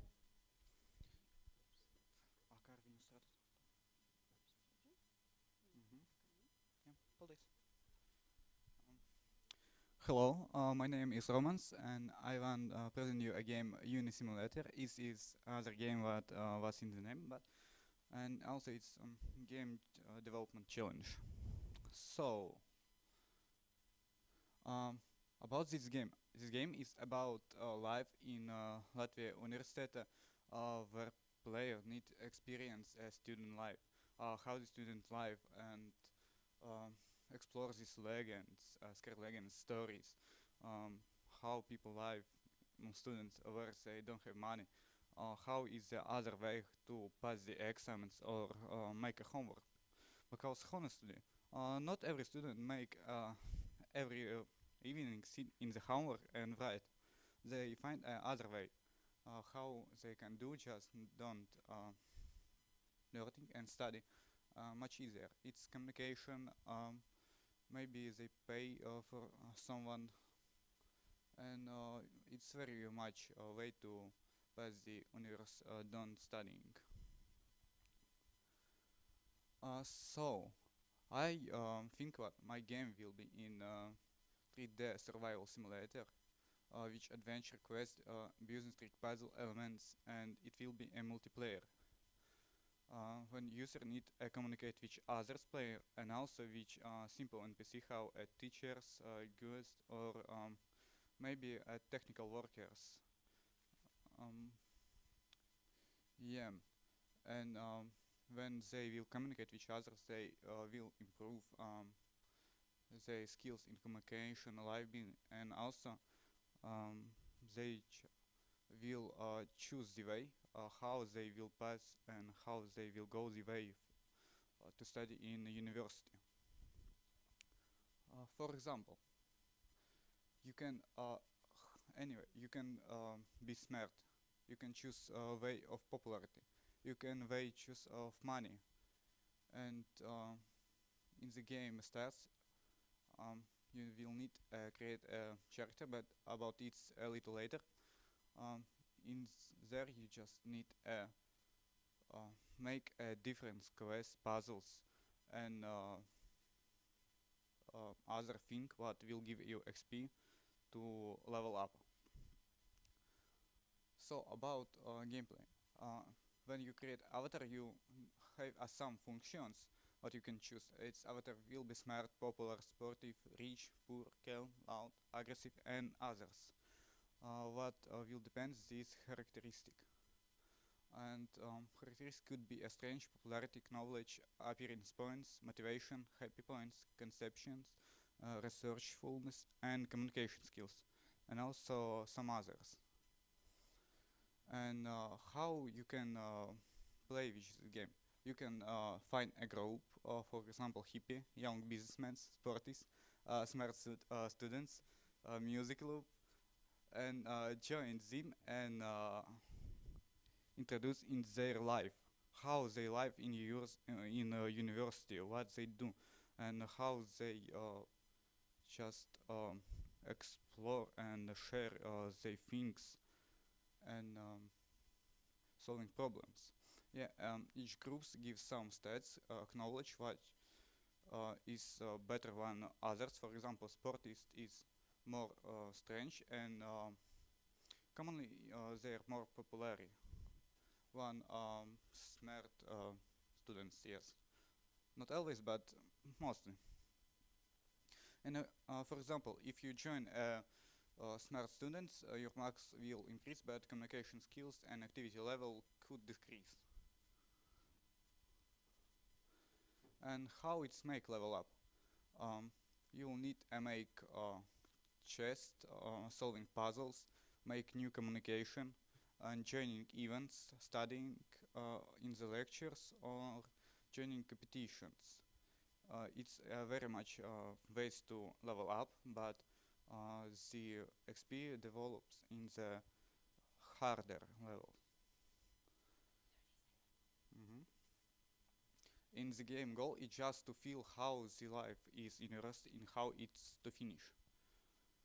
And in the market is a similar region. It's Sakura Schools Simulator, but it's about Japan schools, high schools. But it's not like a simulator, but the game have additional some specific, for example, jetpack or fire techniques, what make it exclusive. In the market, I didn't find the uni simulation what really will be how a student life in uni. We're out of time, kind of. Almost. And Tim was inside, and Yanis Felix. And thank you for your attention. Thank you. Thanks. All right, Jerry, questions? Thank you for your presentation. So the first thing I wanted to ask is, what did you come in to the hackathon with, and what did you accomplish during these 2 days? I coming here with idea about history game, and it's don't have something common, which is this idea I make from zero, and I make a new display, how I think, and story, quest, and also the leveling up system, because I didn't see what in any games you can raise your experience from different things what don't communicate with each other, connected. Is some games, but it's developed in depends on your general position, general skills. But for example, in uni, you can you study in engineering faculty, and you can join art, some concourse, and you will give communication skills. Okay. You had a bunch of characteristics for the player that you could pick. Yeah. Do you just get to freely pick whatever, or is there a way you assign those? When you create a character, I will show. Now.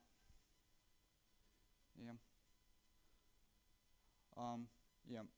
Every avatar, for example, smart avatar have a low population characteristic and maybe strange. And also could depend of the other characteristic strong sides. You can merge from these basic sides and just make some new personality. What are you? And of course, design how it's you in your real life. Yep, thank you. Can you talk about some of your inspirations for this game? Can you please explain what is inspiration? Yeah, so games that you looked at that you considered some features to add to your project, some games that inspired this idea. Yeah, similar games that you took ideas from for your project. I tried looking idea from popular shooting PUBG Mobile in the phones, and also from Terraria and Minecraft. It's mainly basic, but I improved a little for most realistic and which connected which life. Thank you. Thank you. Thank you for the lovely presentation. Thanks. I'll give you this. This is yours, right? There you go. Okay, so we have next up, lovely, wonderful. Who's coming? Yeah, yeah.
All right. So, have you ever wanted to play something relatable and very close to your heart? Yeah? Well, if you want to simulate the Latvian experience and Half-Life 2 doesn't do it for you, Team Cheese presents to you Central Tirgus Simulator.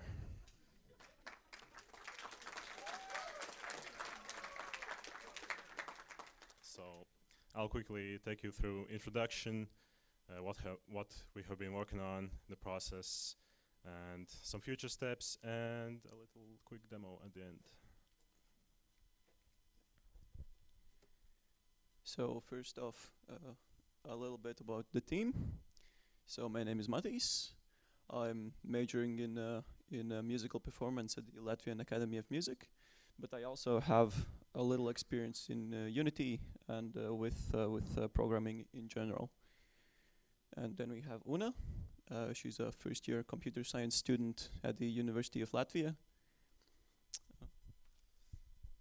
Yeah, I'm Richards. I too am a first-year computer science student at the University of Latvia.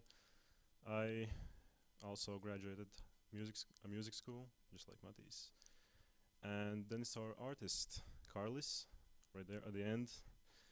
And he also is a first-year computer science student. And he has a little bit of previous experience with GIMP. So yeah, no serious programmers here.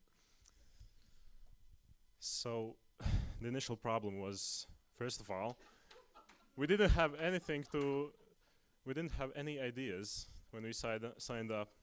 So we started with a blank sheet, and we thought, we want to play something about what we experience every day.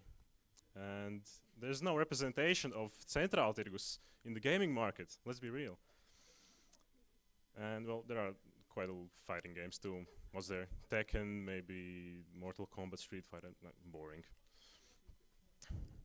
So we got inspired by our hearty experience with our local market, and we made a 2-player 2D pixel art fighting game. And we built it using Unity engine, and we made our own assets in GIMP. And, well, a few challenges, quite obviously, version control. We lost a few hours of progress at night. Very convenient. Well, some combat mechanics, and yeah, visual design too. Yeah, so here's the general process that we went through. So the Friday evening we spent on the first two steps, planning and preparing. We set up the GitHub repository on Friday. It later turned out to be useless, but yeah. And then we spent the whole day of Saturday on developing, and testing started about 10 minutes from the deadline. So yeah. And we have some we have some plans for the future already. One feature that we really wanted to implement, but we didn't have time, was blocking. So here are the assets for that, but we really didn't have the time to implement that.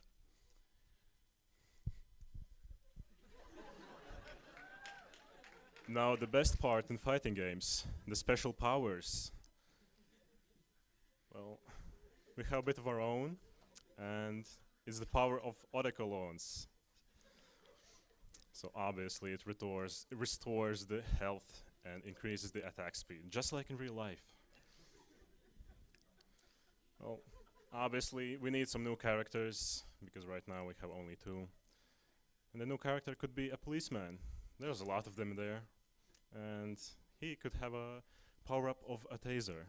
Some other characters could be, for example, the ticker inspector from transportation, or the market vendors, and yeah.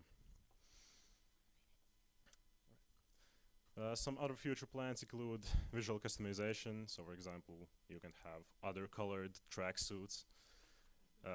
Some animations, like actual animations, so you can see the people move. Other locations, some pretty close to the market. For example, the central station, a really good place too. Yeah, the 15 trolley, which some of you experience daily. And obviously online multiplayer, because we want people all around the world playing this. They need to experience it all. And last but not least, actually the most, is our gameplay demo, which is, well, mind you, it's not exactly finished, but, you know, enjoy.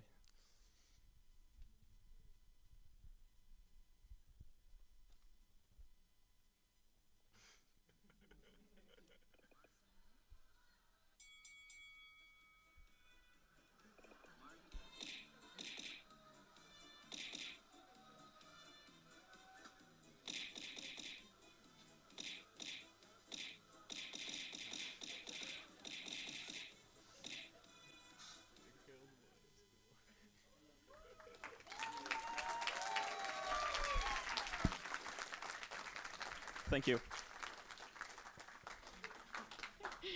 Thank you. That's great character design. Okay, so jury, do you have any questions? Yeah, thank you. That was really, really fun. Just on notes, you probably shouldn't do online multiplayer. It's really hard, and it's also probably more fun to play locally. But otherwise, yeah, love it. No notes. Okay, thank you. All right. Any plans for a story mode? Maybe the sequel. All right, nothing else from me. Thank you.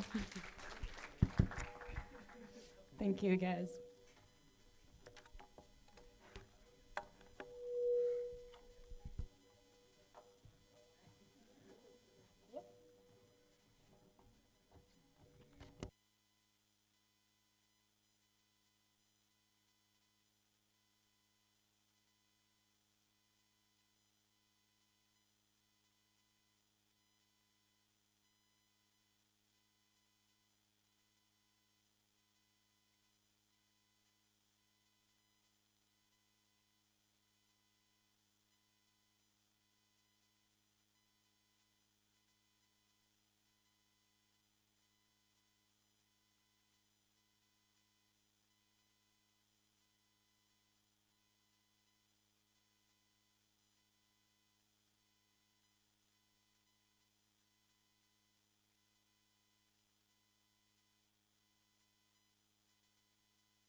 So, hello everyone, and we are presenting our Latvian language learning game. It is constructed as an analog to the Duolingo, so we just dubbed it Monolingo because it's the most natural name for such game. Maybe we'll schedule it for a branding after we add some auxiliary languages. First of all, about our team, that's me. On the right, I'm Donatas Minējas from RTU, and I'm on my master's business informatics studies. And I have Python backend background, but unfortunately I didn't have any front-end background. And yeah, so I'm Sanita. I'm from 93rd High School, so I'm in year 11. And really in school we learn HTML and CSS. So my name is Robert. I'm Sanita's classmate. And also I'm going at Riga's 93rd High School. And also I have just the basics of HTML and CSS. So our idea is making a game like app to help people with a foreign or the inland background who don't know Latvian language at an appropriate level, but want to learn and test their own abilities. And also our reason is we would choose this idea is our intention to tackle and in everlasting social problem caused by network effects that won't pass away if nothing new is done. Although we see some way of intrinsic monetization, as of now it's merely a social rather than commercial project. Yes, thank you. So, as I've formerly mentioned, the Duolingo exists but doesn't have any instance of Latvian course, and there is backend space in the domain of desktop applications as well as on the Android platform where our major addressable auditory persists, and basically there are no free such apps, and the apps that are available, they focus on listening and pronunciation because these aspects are already considered important, but for Latvian languages, the stylistic, for example, and diacritic related grammar is nevertheless important. So, and as we lacked the experience of deploying anything on Android, we decided to make it on desktop on our computer. And our technological stack was the AngularJS. It was a serendipity that we have selected such a deprecated framework for the development, and so it's now a monolith application. And we took a dump from the A lab of the Latvian University corpus, which contains the essays from the learners of the Latvian languages at the beginner and intermediate level, with their errors corrected and classified. So, and the user is offered to classify and correct the respective errors. So, we would just launch the two. Oh no, it's we should now exit this view. So we'll just show you the homepage of this application and the error correction page.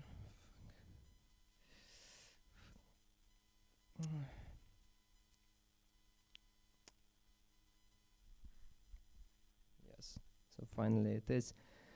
Here you can select your mother language, then you would be offered languages that are either close to your language or just your mother language, and in these languages the authors who wrote the correspondent sentences, and then you can select the difficulty. It influences the amount of sentences and their position in the text you've been presented. And here we are seeing some very, very strange in Russian fashion formulated sentence in Latvian, and we just may try to write something, and we would receive all the corrections. And if I would be somewhat more cognizant of what's written here, like would just copy paste, and in some case that's much better than just a random text. Then if I submit my answer, I have my current user rating increased here, so I can just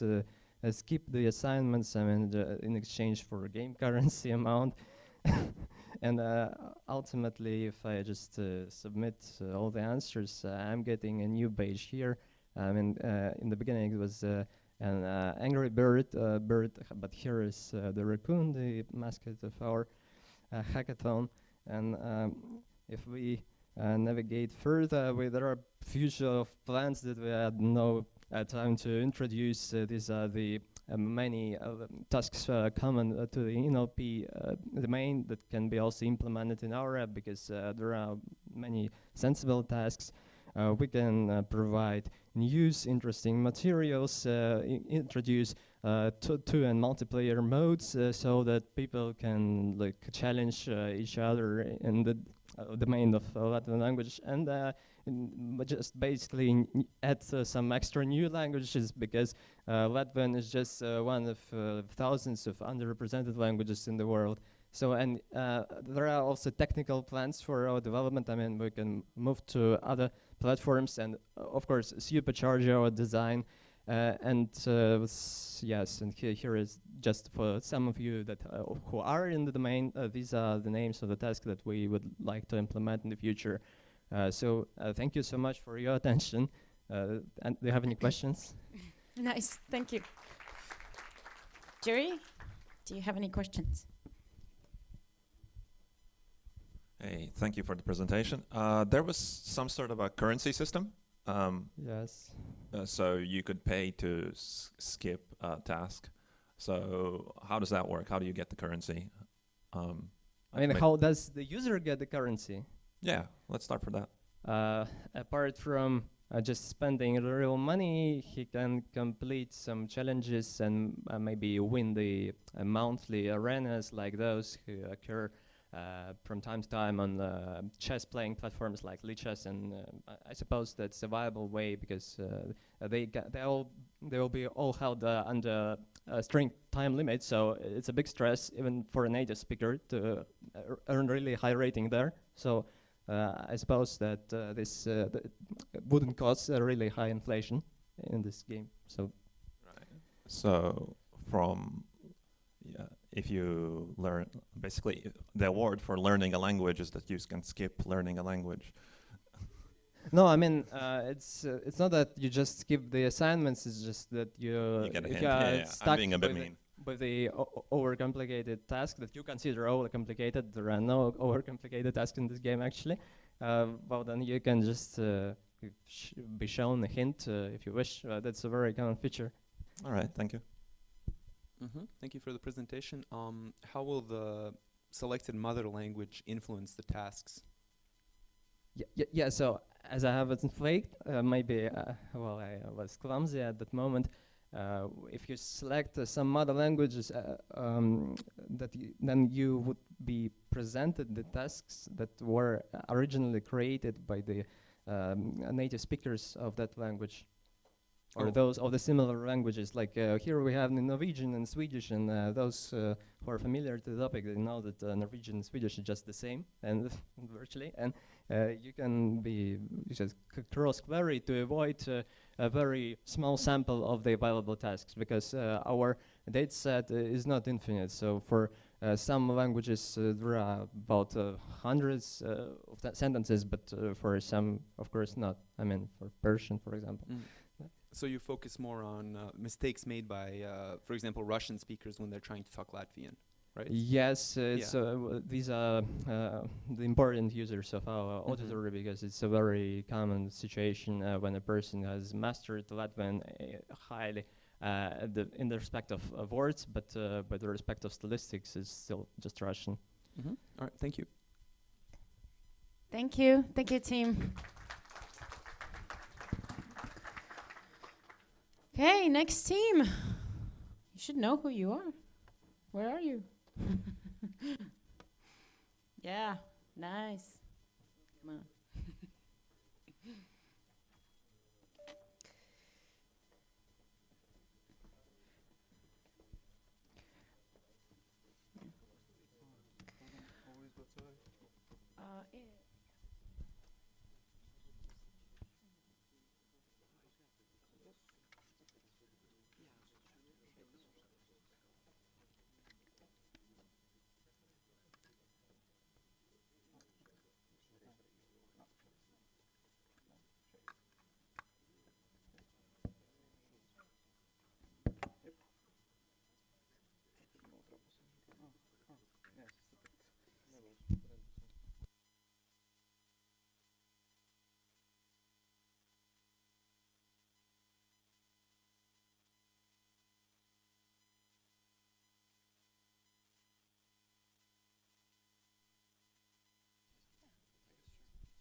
Test, test.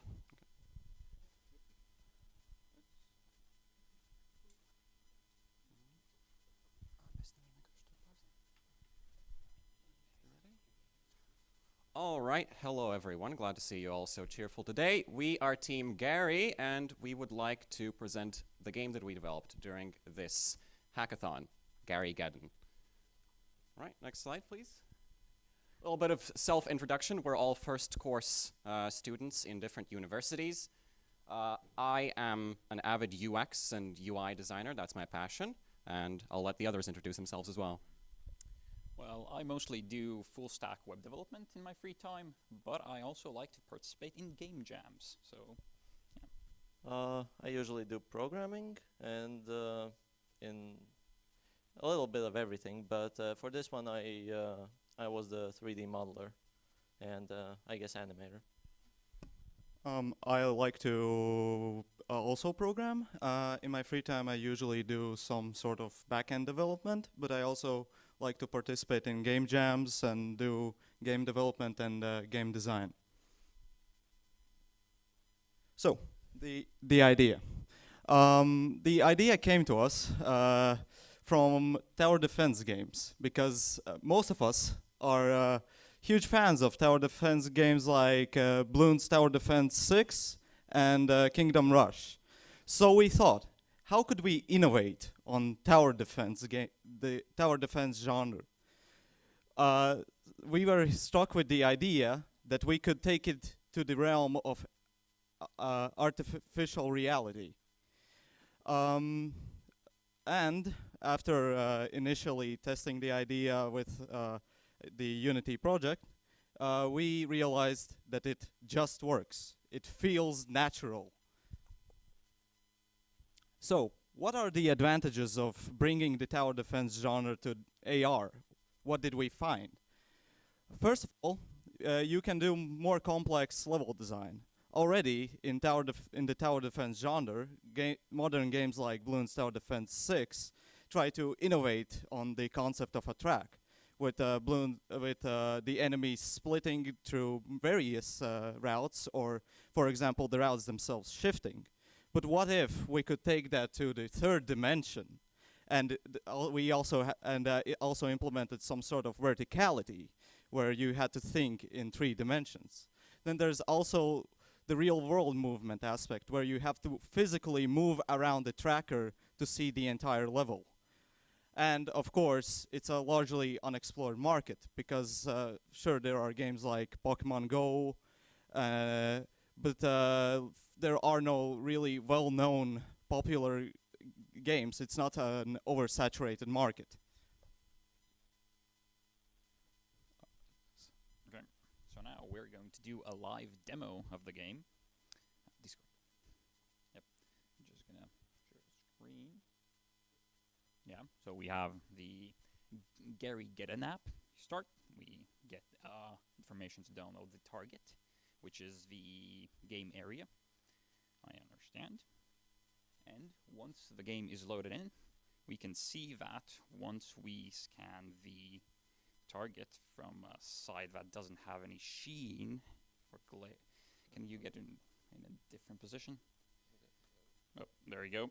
Lights are sort of in the way. So we have a designed level, which is in 3 dimensions.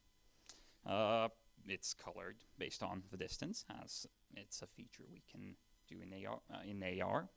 We can start a wave. God damn it. Oh, the display. That's good. And yeah, the enemies come through the track. And to see the enemies, we actually have to walk around, as we have blocked fields of view at certain angles. We can, yeah. All right. So we can also place towers, supposedly. It's kind of fuck. Well, as you can see, our stream doesn't really work right now. So I think for the sake of using our time effectively, we should just describe the features of the game. There was problems with lighting here with making the image work. But from our testing, it actually seemed pretty consistent. If you do play in a well-lit but not overexposed area, the tracking is pretty reliable.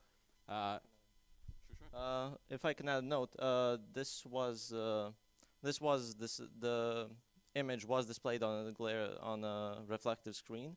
The original idea was to print out a paper, but I was just too lazy to do it before the presentation. So we had to do this, and yeah, the quality fell off. But yeah. But about the game itself, it's just a simple tower defense game. There's 8 predefined spots in this particular level to place the towers on. We've implemented 3 upgrade levels. As you play the game, you kill enemies, you get money. It's a standard tower defense concept. We have some interesting design choices in terms of actually making this a different tower defense game experience than others, but we won't go into details on that much since technical difficulties and time constraints. So I think we should just move on, to be honest. But as you see, the main benefit of AR would be the fact that it's a 3D track. You're really incentivized to move around and see the track from different angles, because traditionally it's all 2D, it's flat, and no time. All right. Anyways, we've used some tools. Look at them. It's cool. Click on the thing. Yes. There's 2 business models. It's either paid or it's free with ads. And there's some next steps. Unfortunately, no time for them, so thank you very much.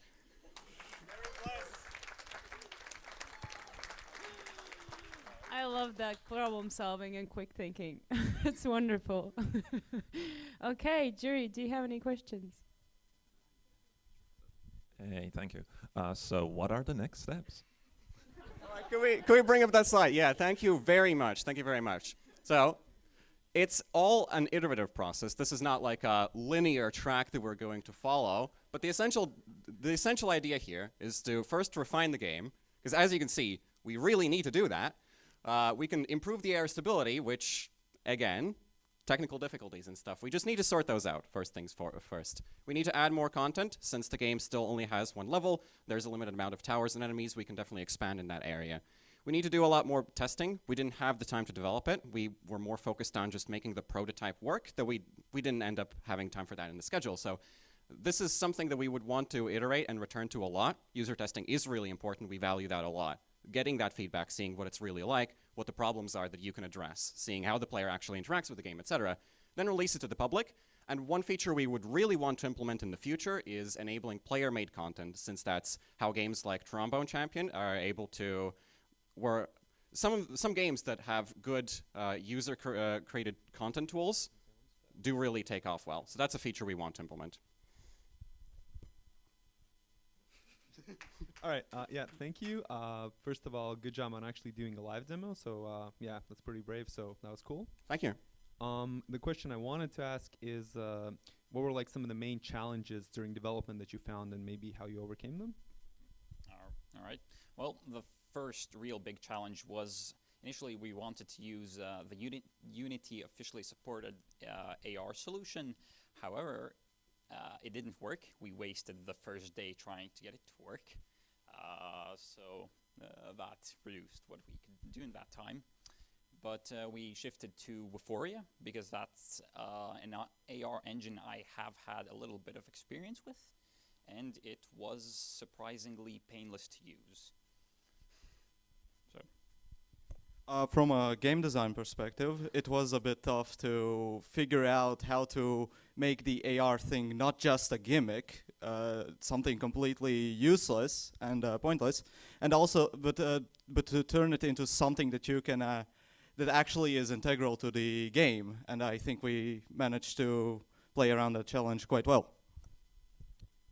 And from a level building and level design perspective, we did have issues of miscommunication where the level wasn't designed as the models didn't fit the original design, so we had to adapt the level to fit the models.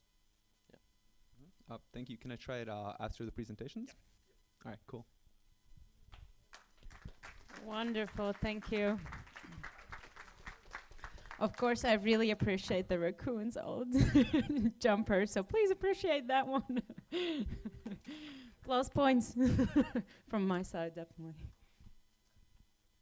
Okay, so last but not least, in game design, we have the last team presenting.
Hello, hello. That definitely works. Hello. Yep. Yeah. Okay. Hello everyone. Today we're going to be presenting our mobile game called Adventure Sailing, which we made from scratch in this hackathon. First things first. My name's Thomas, and I was the programmer and sound designer for this game. Yeah. Hi. I'm Edgars. I am the designer and also partly the sound designer, I suppose. Yeah, the inspiration. First coming into this game jam, I like calling it a game jam, okay? Sue me. First we had only an idea. We had an idea that we wanted a game where you have a boat and you're you're sailing across a river filled with obstacles which you have to avoid.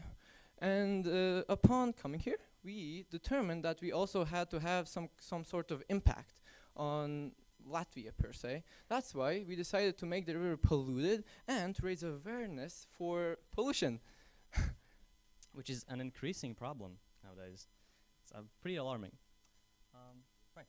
So, yeah, the tools that we used. I, for art, used an application called Sprite, and also used an FL Studio to create a small soundtrack. Also, I've noticed that we don't actually have sound. Yeah, we don't have sound. Yeah. Right. I programmed the game in Game Maker Studios too. It's my favorite game engine. And small note: everything was made from scratch. The code, the art, except the sound effects. The sound effects, which we will hopefully hear soon enough, were taken from the internet, royalty free, and we only made one music track, the shop music. It's a tiny tune that I personally created a while back, and I thought it would fit nicely in the shop section. So what kind of features do you have? The main features are really the economy system, where, as you can see in the live demo, that the ship has arrived at a village in which the prices for each boat and the prices for which you can sell your fishes are randomly generated. They all have their own economy system, right? And we also have a trick system in which the closer you drive next to a rock or any other object really, you get points. The closer you are, the more points you get exponentially. This incentivizes you to actually play more dangerous. Yeah, it's sort of a high risk, high reward type of thing.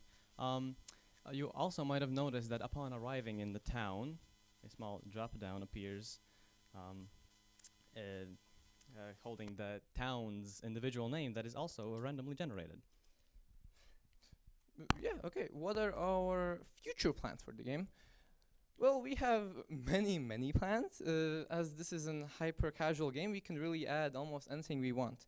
At the moment, we want to add definitely more biomes. For example, a space biome where you also drive through the space with your boat. We also definitely want to add more features. We want to add, and we want to also polish it way more. Oh, Have the sound, finally. The explosion is just amazing, let me tell you. I made it personally. And the music also slaps. Yes, lovely. That's about it. Thanks. Thanks for your attention.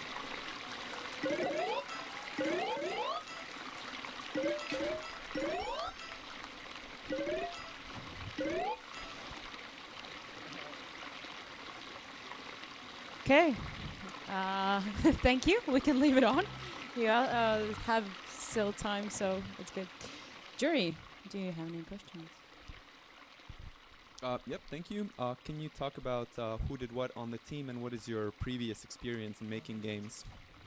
Sure. So he basically programmed everything, as I am not too well versed in that area. I tried it.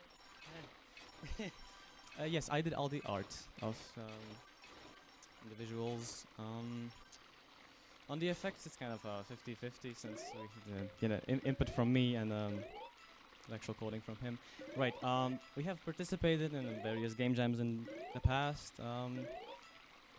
Yeah, we have a sort of a tiny little team that we like creating things, and which is just the two of us. But it's a team nonetheless. Keep it in the family.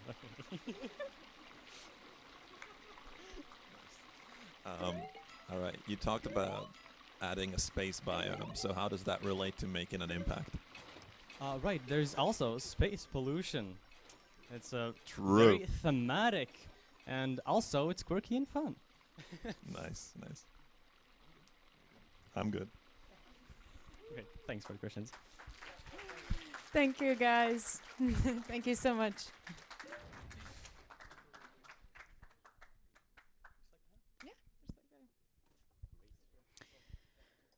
Okay. So, do we have any... Sorry about that. Let's keep this off. Put this off. Next steps. So, before we move forward, do we have any presentation that I have missed, that someone else still wants to present and is eager to present? Okay, we're not going to torture you any longer. So, next thing, jury evaluations. So we're going to spend the next, I'm kind of assuming a bit less time than we expected, so 5 to 10 minutes with jury evaluations. I think the jury has had quite a lot of time actually to think about which teams they prefer most, so I don't think we're going to need that much time, hopefully. I'm inviting the jury members to go outside.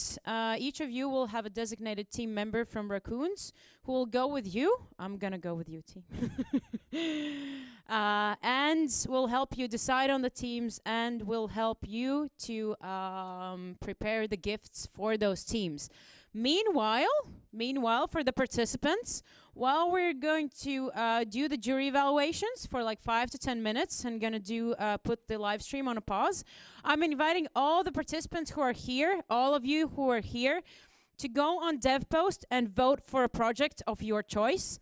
We're gonna give a small Raccoons present to the project that all of you as participants of the hackathon like the most. So please, I know you have been to DevPost because you actually submitted the projects in there. So all of you should be registered in DevPost and also be able to vote on someone else's project. So once you go on other projects, press a like button. You have this opportunity to vote on this project. Once you do, you can leave it there, and the key thing, vote for a project of your choice, and that project will be the one to which we will give a separate prize.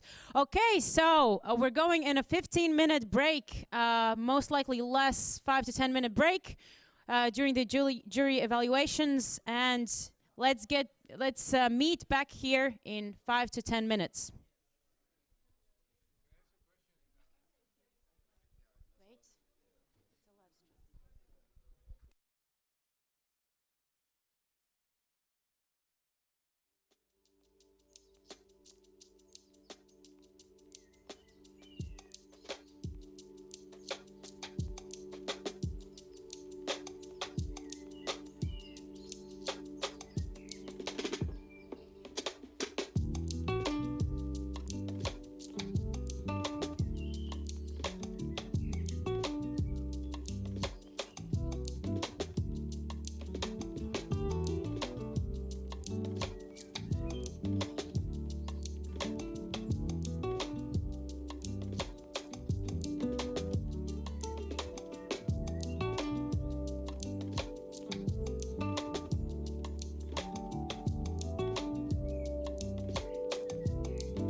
Okay, let's gather around. We're gonna start in a bit.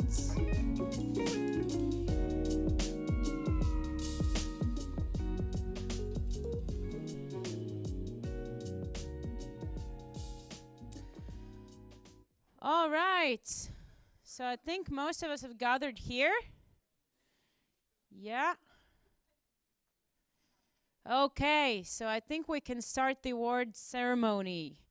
The jury has evaluated all the teams. I think we had quite a lot of time, an hour more than expected, to think about the teams that we liked best, to think about the teams that worked the hardest and that also put in the most effort in learning new skills, and actually came here to present no matter the level, and were brave enough to do this and to present what they've actually built. I just wanted to say before we go, all teams are winners. But generally, we created this organization with the goal to encourage the younger generation and students and high school students to be excited about technology, to learn it, and to not feel like it's meant for a specific few, to feel like it's meant for everyone, because it is. And these digital and technology skills are really necessary for you, and they're also really, really fun to get to know and get to experience. And there's quite a lot of things that you can build in it, and they don't, and I just wanted to point this out, they don't always in hackathons need to be kind of business oriented or long-term oriented. And that's the thing that we say quite a lot, is that the key thing for you in a hackathon like this one, or the key thing in learning new technology skills, is to have fun and experience it and feel like welcome and supported while doing it, and not always the end result itself. So I hope you actually did have fun. I hope you learned something, and that's why we're very happy that you were here presented, and we really hope that you did learn and have fun, because that was the main goal for us organizers. The partners had different goals. So let's see their goals, and they will comment on that, and they will comment on the teams and the best ones that they chose. All right, so let's start in the same sequence that we started in the beginning. So I'm going to welcome the Sustainability Challenge representatives here to give the prizes. Woo!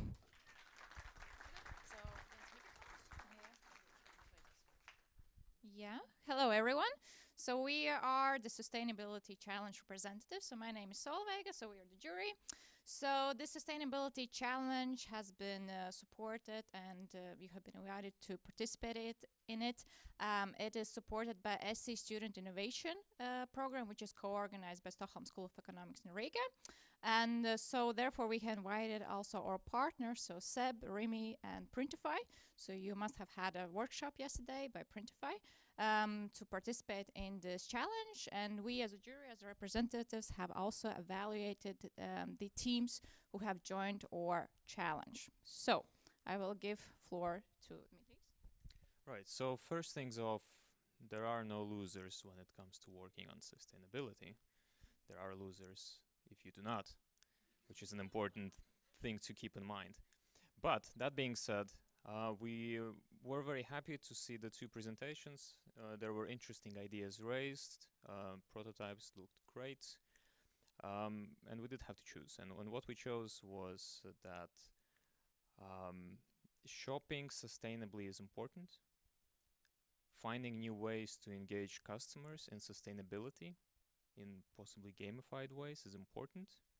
And with that in mind, we want to award a prize on behalf of our partner Rimi to EcoGo company.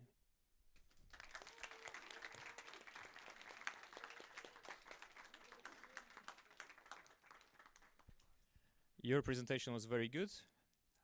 The prototype is interesting, but you guys need to work a bit on defining your business case and actually evaluating what, how you're going to deal with products and substitution. But carry on. Well done.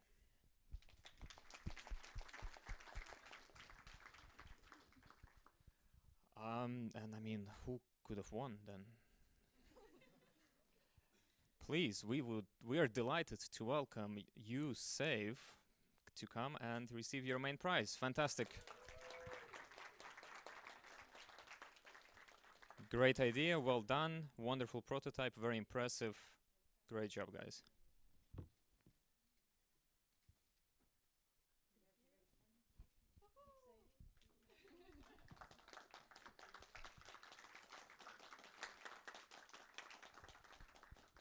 Amazing hard work, very well done, but you know, you guys need to a little bit define more your topical positioning within sustainability, and then it's going to be great.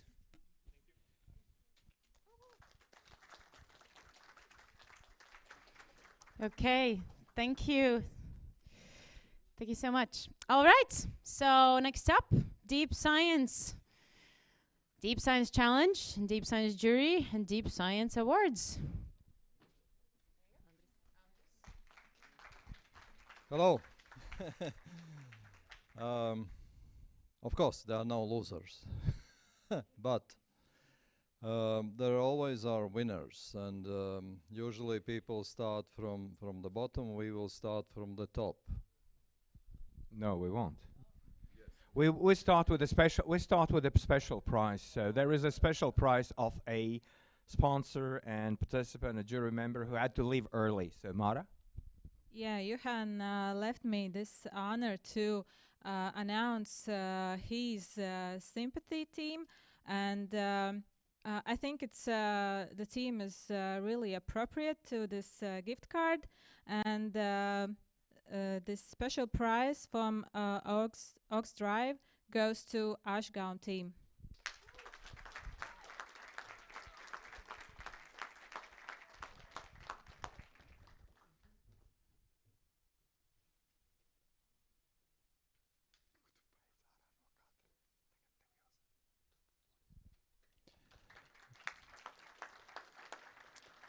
Good luck. You know, this is a car sharing company, but they are sharing Teslas, so the battery is a logical thing, huh? That's okay. As I said, there are no losers because we think that there are ideas which you should work more. And especially I would say that Neuromax, for example, is an excellent thing. That's a real problem, we know it. The problem is that when you have no team, you have no team. Yeah, and regards, my best regards to Andris Shutka, and we have no prize for you yet. There is an announcement. I came here with a concept. I had no team, and they were not supposed to be my team, and I just found their workings, and that is the reason why I decided to mention them. Continue to work, because that sounds reasonable. I think there is already existing a lot of technology on this field, which can be very helpful. And I think Andris Shutka and Maris Knite are right guys to deal with this. But, you know, we have a special heart in photonics, and this when we see this school children actually from Riga Technical University High School and their passion for going for all this stuff, you know, my heart melted. And we decided to have a special prize from our institute.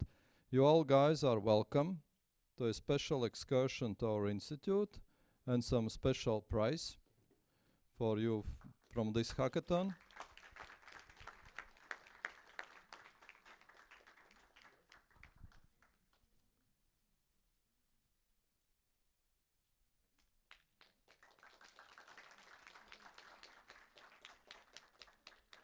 Future is in photonics, and this is I think why they need to visit our institute, because we have a nanofabrication facility, only one in this country. We have excellent tools for photonic spectroscopy, whatever. I think they will be expired. They have time to go. Thank you.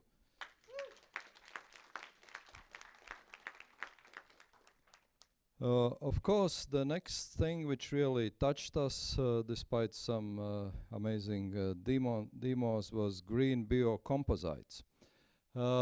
Why?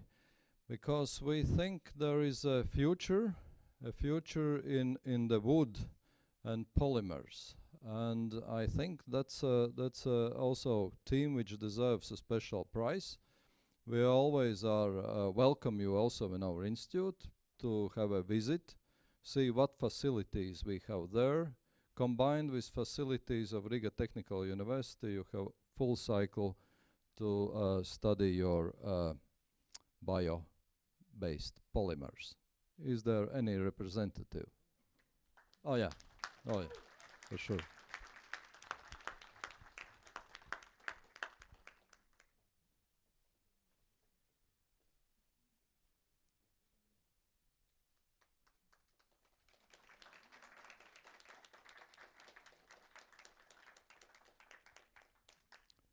Also, your idea looks like a project. Already, yeah. We could not physically fit all the data in 5 minutes. There are so many different ways of getting a similar result. There are different ways of extracting the lignin that we researched and theorized.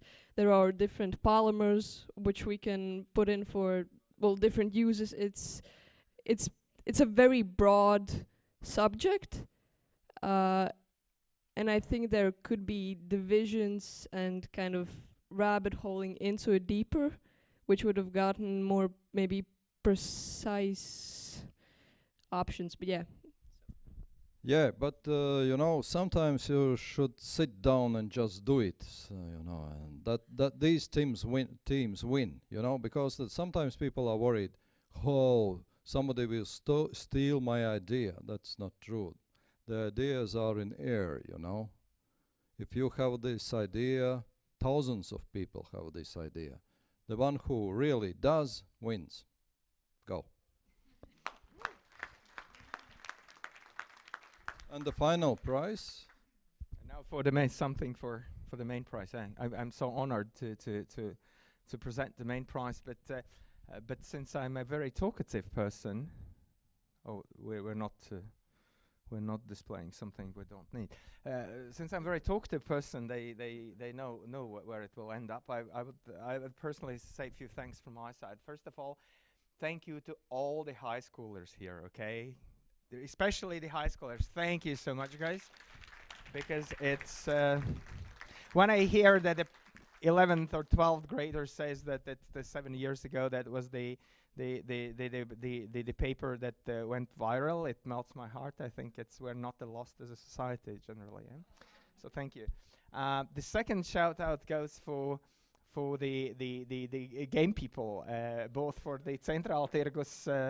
I was not allowed to judge on them, but the Central Tergus simulator, and also for the Surfy party, because you finally restored my long-term lost faith in gaming, because all the games like 40 years ago looked like that.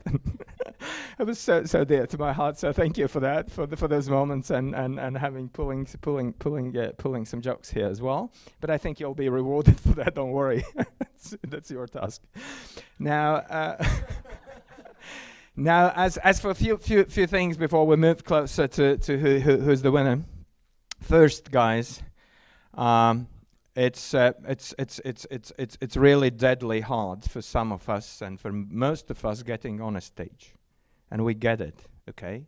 I probably 30 plus years ago I was the same. I haven't born like with the stage techniques and a presence. I've drilled it. So if I could make it to this extent, at least you all can make it. We know it's hard, but try your best and you'll succeed. That's the first thing. The other thing here is that the hackathons, and I pardon my nasty question to one of the teams, I can I know, don't worry. They will have to award the prize anyway. And we had the longest list of people, so we kind of shared the same space on the award ceremony. So the other thing is that actually, indeed, this is for being biased towards action. So build and brag about what you have built in 48 hours, okay? Some of you just built cool things, but it was kind of not visible here, so just talk about what you're building. And then the last thing, now we move closer and closer to the main prize.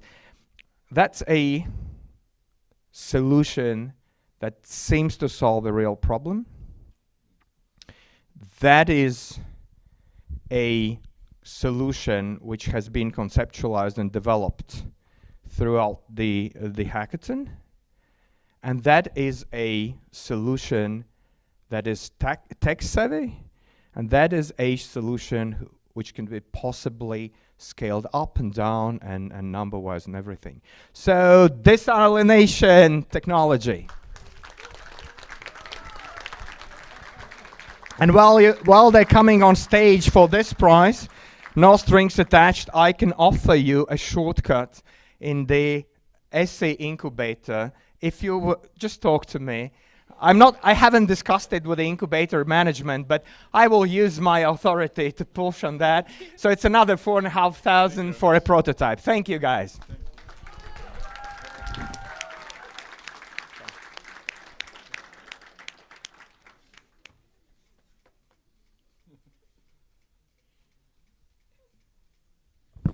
Thank you. Yeah, thank you very much. Can I say a few words? It was really challenging because we've seen other cool ideas, and I understand why, because also the Raccoons, the organizers worked very hard because they were changing the coffee, the tea, then the snacks, and you know, it was quite a lot of job. And me and Gunita were working in this Solid State Physics Institute, and I just want to make small marketing stuff for school children, because polymers and photonics is a very hot topic today, and we need new blood.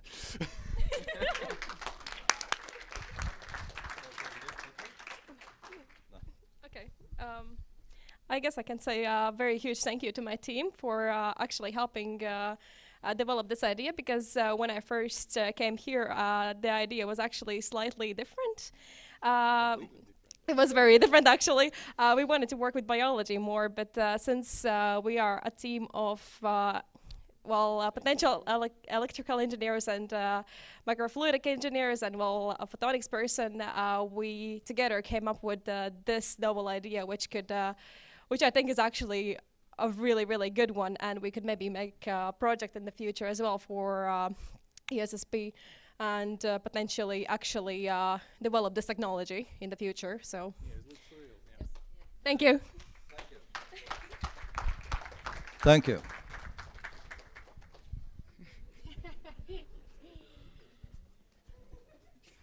Yeah, I have no idea how you're going to take that home. Good luck on that 15 trolley bus. Okay, so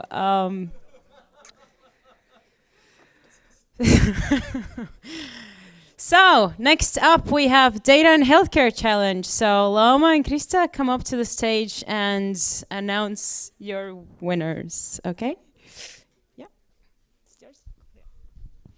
Hi, so first of all, thank you for those 4 lovely teams who joined our challenge. It was not easy to evaluate you because each of the solutions was in a bit different theme. They solved different problems, so wasn't an easy task, but we came to conclusion. Yeah, and I think also you guys are so freaking smart. Like, we weren't like that in high school. We can say that we were, but like, no. So you make us look bad, and that's like the best thing why we can be here. So yeah, thanks so much for all the youngsters who joined the hackathons. That's like the joy of our job. And yeah, for our prize, so you will have a subscription to Miro. That's like a collaboration platform that pretty much you can use to create these dashboards and a bunch of things for creating MVPs, for creating prototypes even, and so on. And then once you have that covered, once you have your game plan in action, you can come to TechChill and meet all the top investors of the world. So, Krista, do you want to do the honors? Yeah, we fell in love with the idea. Even though it came very hard to conclusion, what is the actual idea and what is the solution? We love the biocode,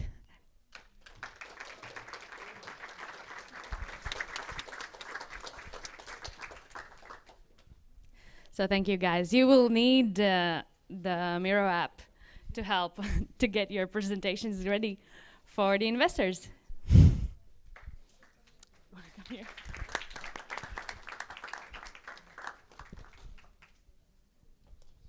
Thank you. Okay, thank you so much. Thank you.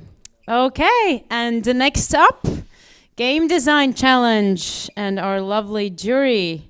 So, always, Jakobs, come on to the stage. The microphone is yours. All right, thanks. Yeah, so it was really cool seeing all the projects. I was really impressed that most of the teams had working demos that they were able to show. And yeah, I was really impressed, Ubi. What stood out to me was the range of topics, from central tirgus to learning a language. But yeah, also very, very impressed.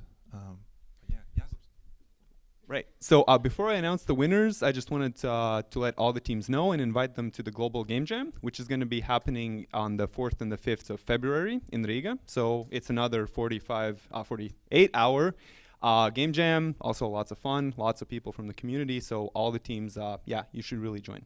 Anyways, for the winner is Property of RTU 162.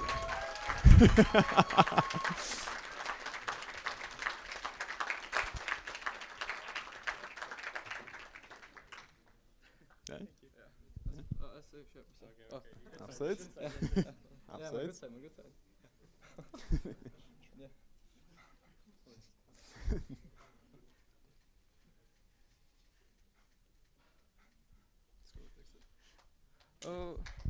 Okay, yeah, so thank you. Oh my god. Yeah, so huge thanks. What can I say? Huge thanks to the organizers for planning this whole hackathon thing. It was really fun. The game jam, it was awesome. And yeah.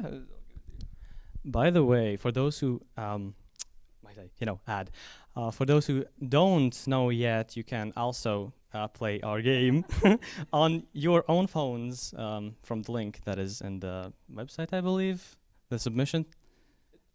It's probably there. Probably there, yeah, you can find it there. Thanks so much. Yeah, thanks so much.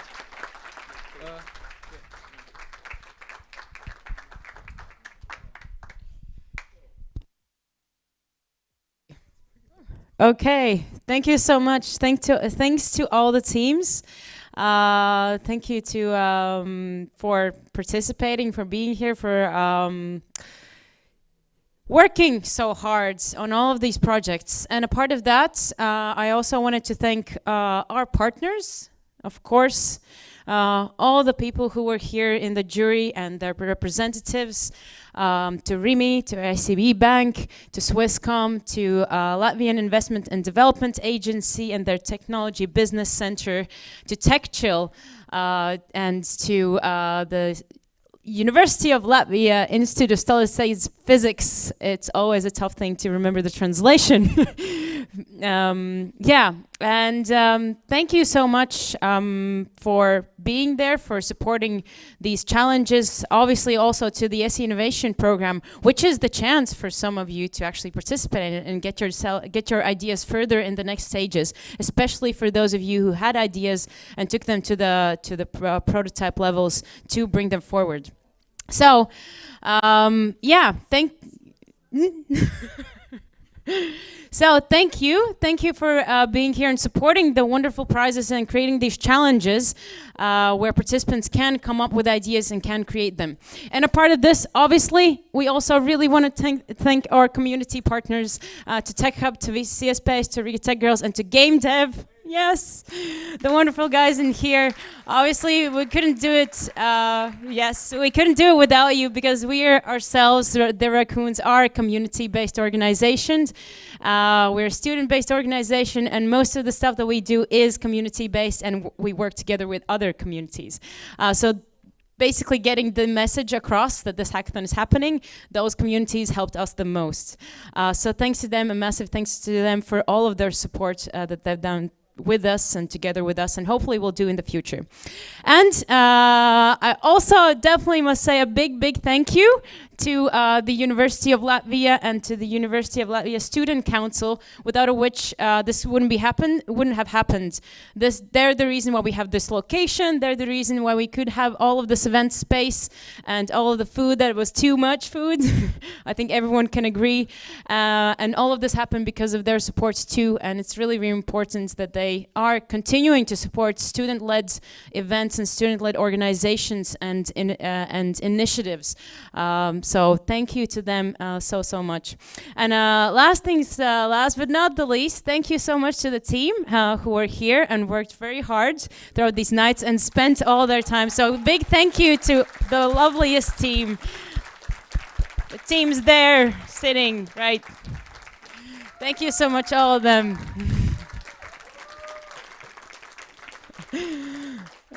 I feel like they're being shy and trying to no, we're not here. Yeah, so thanks so much to them. And as a last thing, I just wanted to thank you, participants, for being here with us. Obviously, I hope to see you in the next events and hope to see you together with us and follow us along. And as I mentioned, we're a student organization and community. If you want to get involved, do actually get involved and contact us and be a part of us. And follow us to know about our events. We try to organize events regarding technology and programming and science and try to encourage you and create a safe and welcoming and encouraging environments to bring this interest towards technology and science. So if you're into that, then follow us and we would be happy to spend a lot of events together with you. So thank you for being here. Thank you for participating, and thank you for all of you for this lovely support that you've shared together with us. So let's have a break finally. Krišjānis, one last. Hi guys, so let's thank Lena for organizing this event and being one of the greatest, yeah, just thank you. That's all I wanted to say, yeah. That's really kind, thank you. Yeah, thank you everyone, and yeah, let's finally go on a break, have a drink.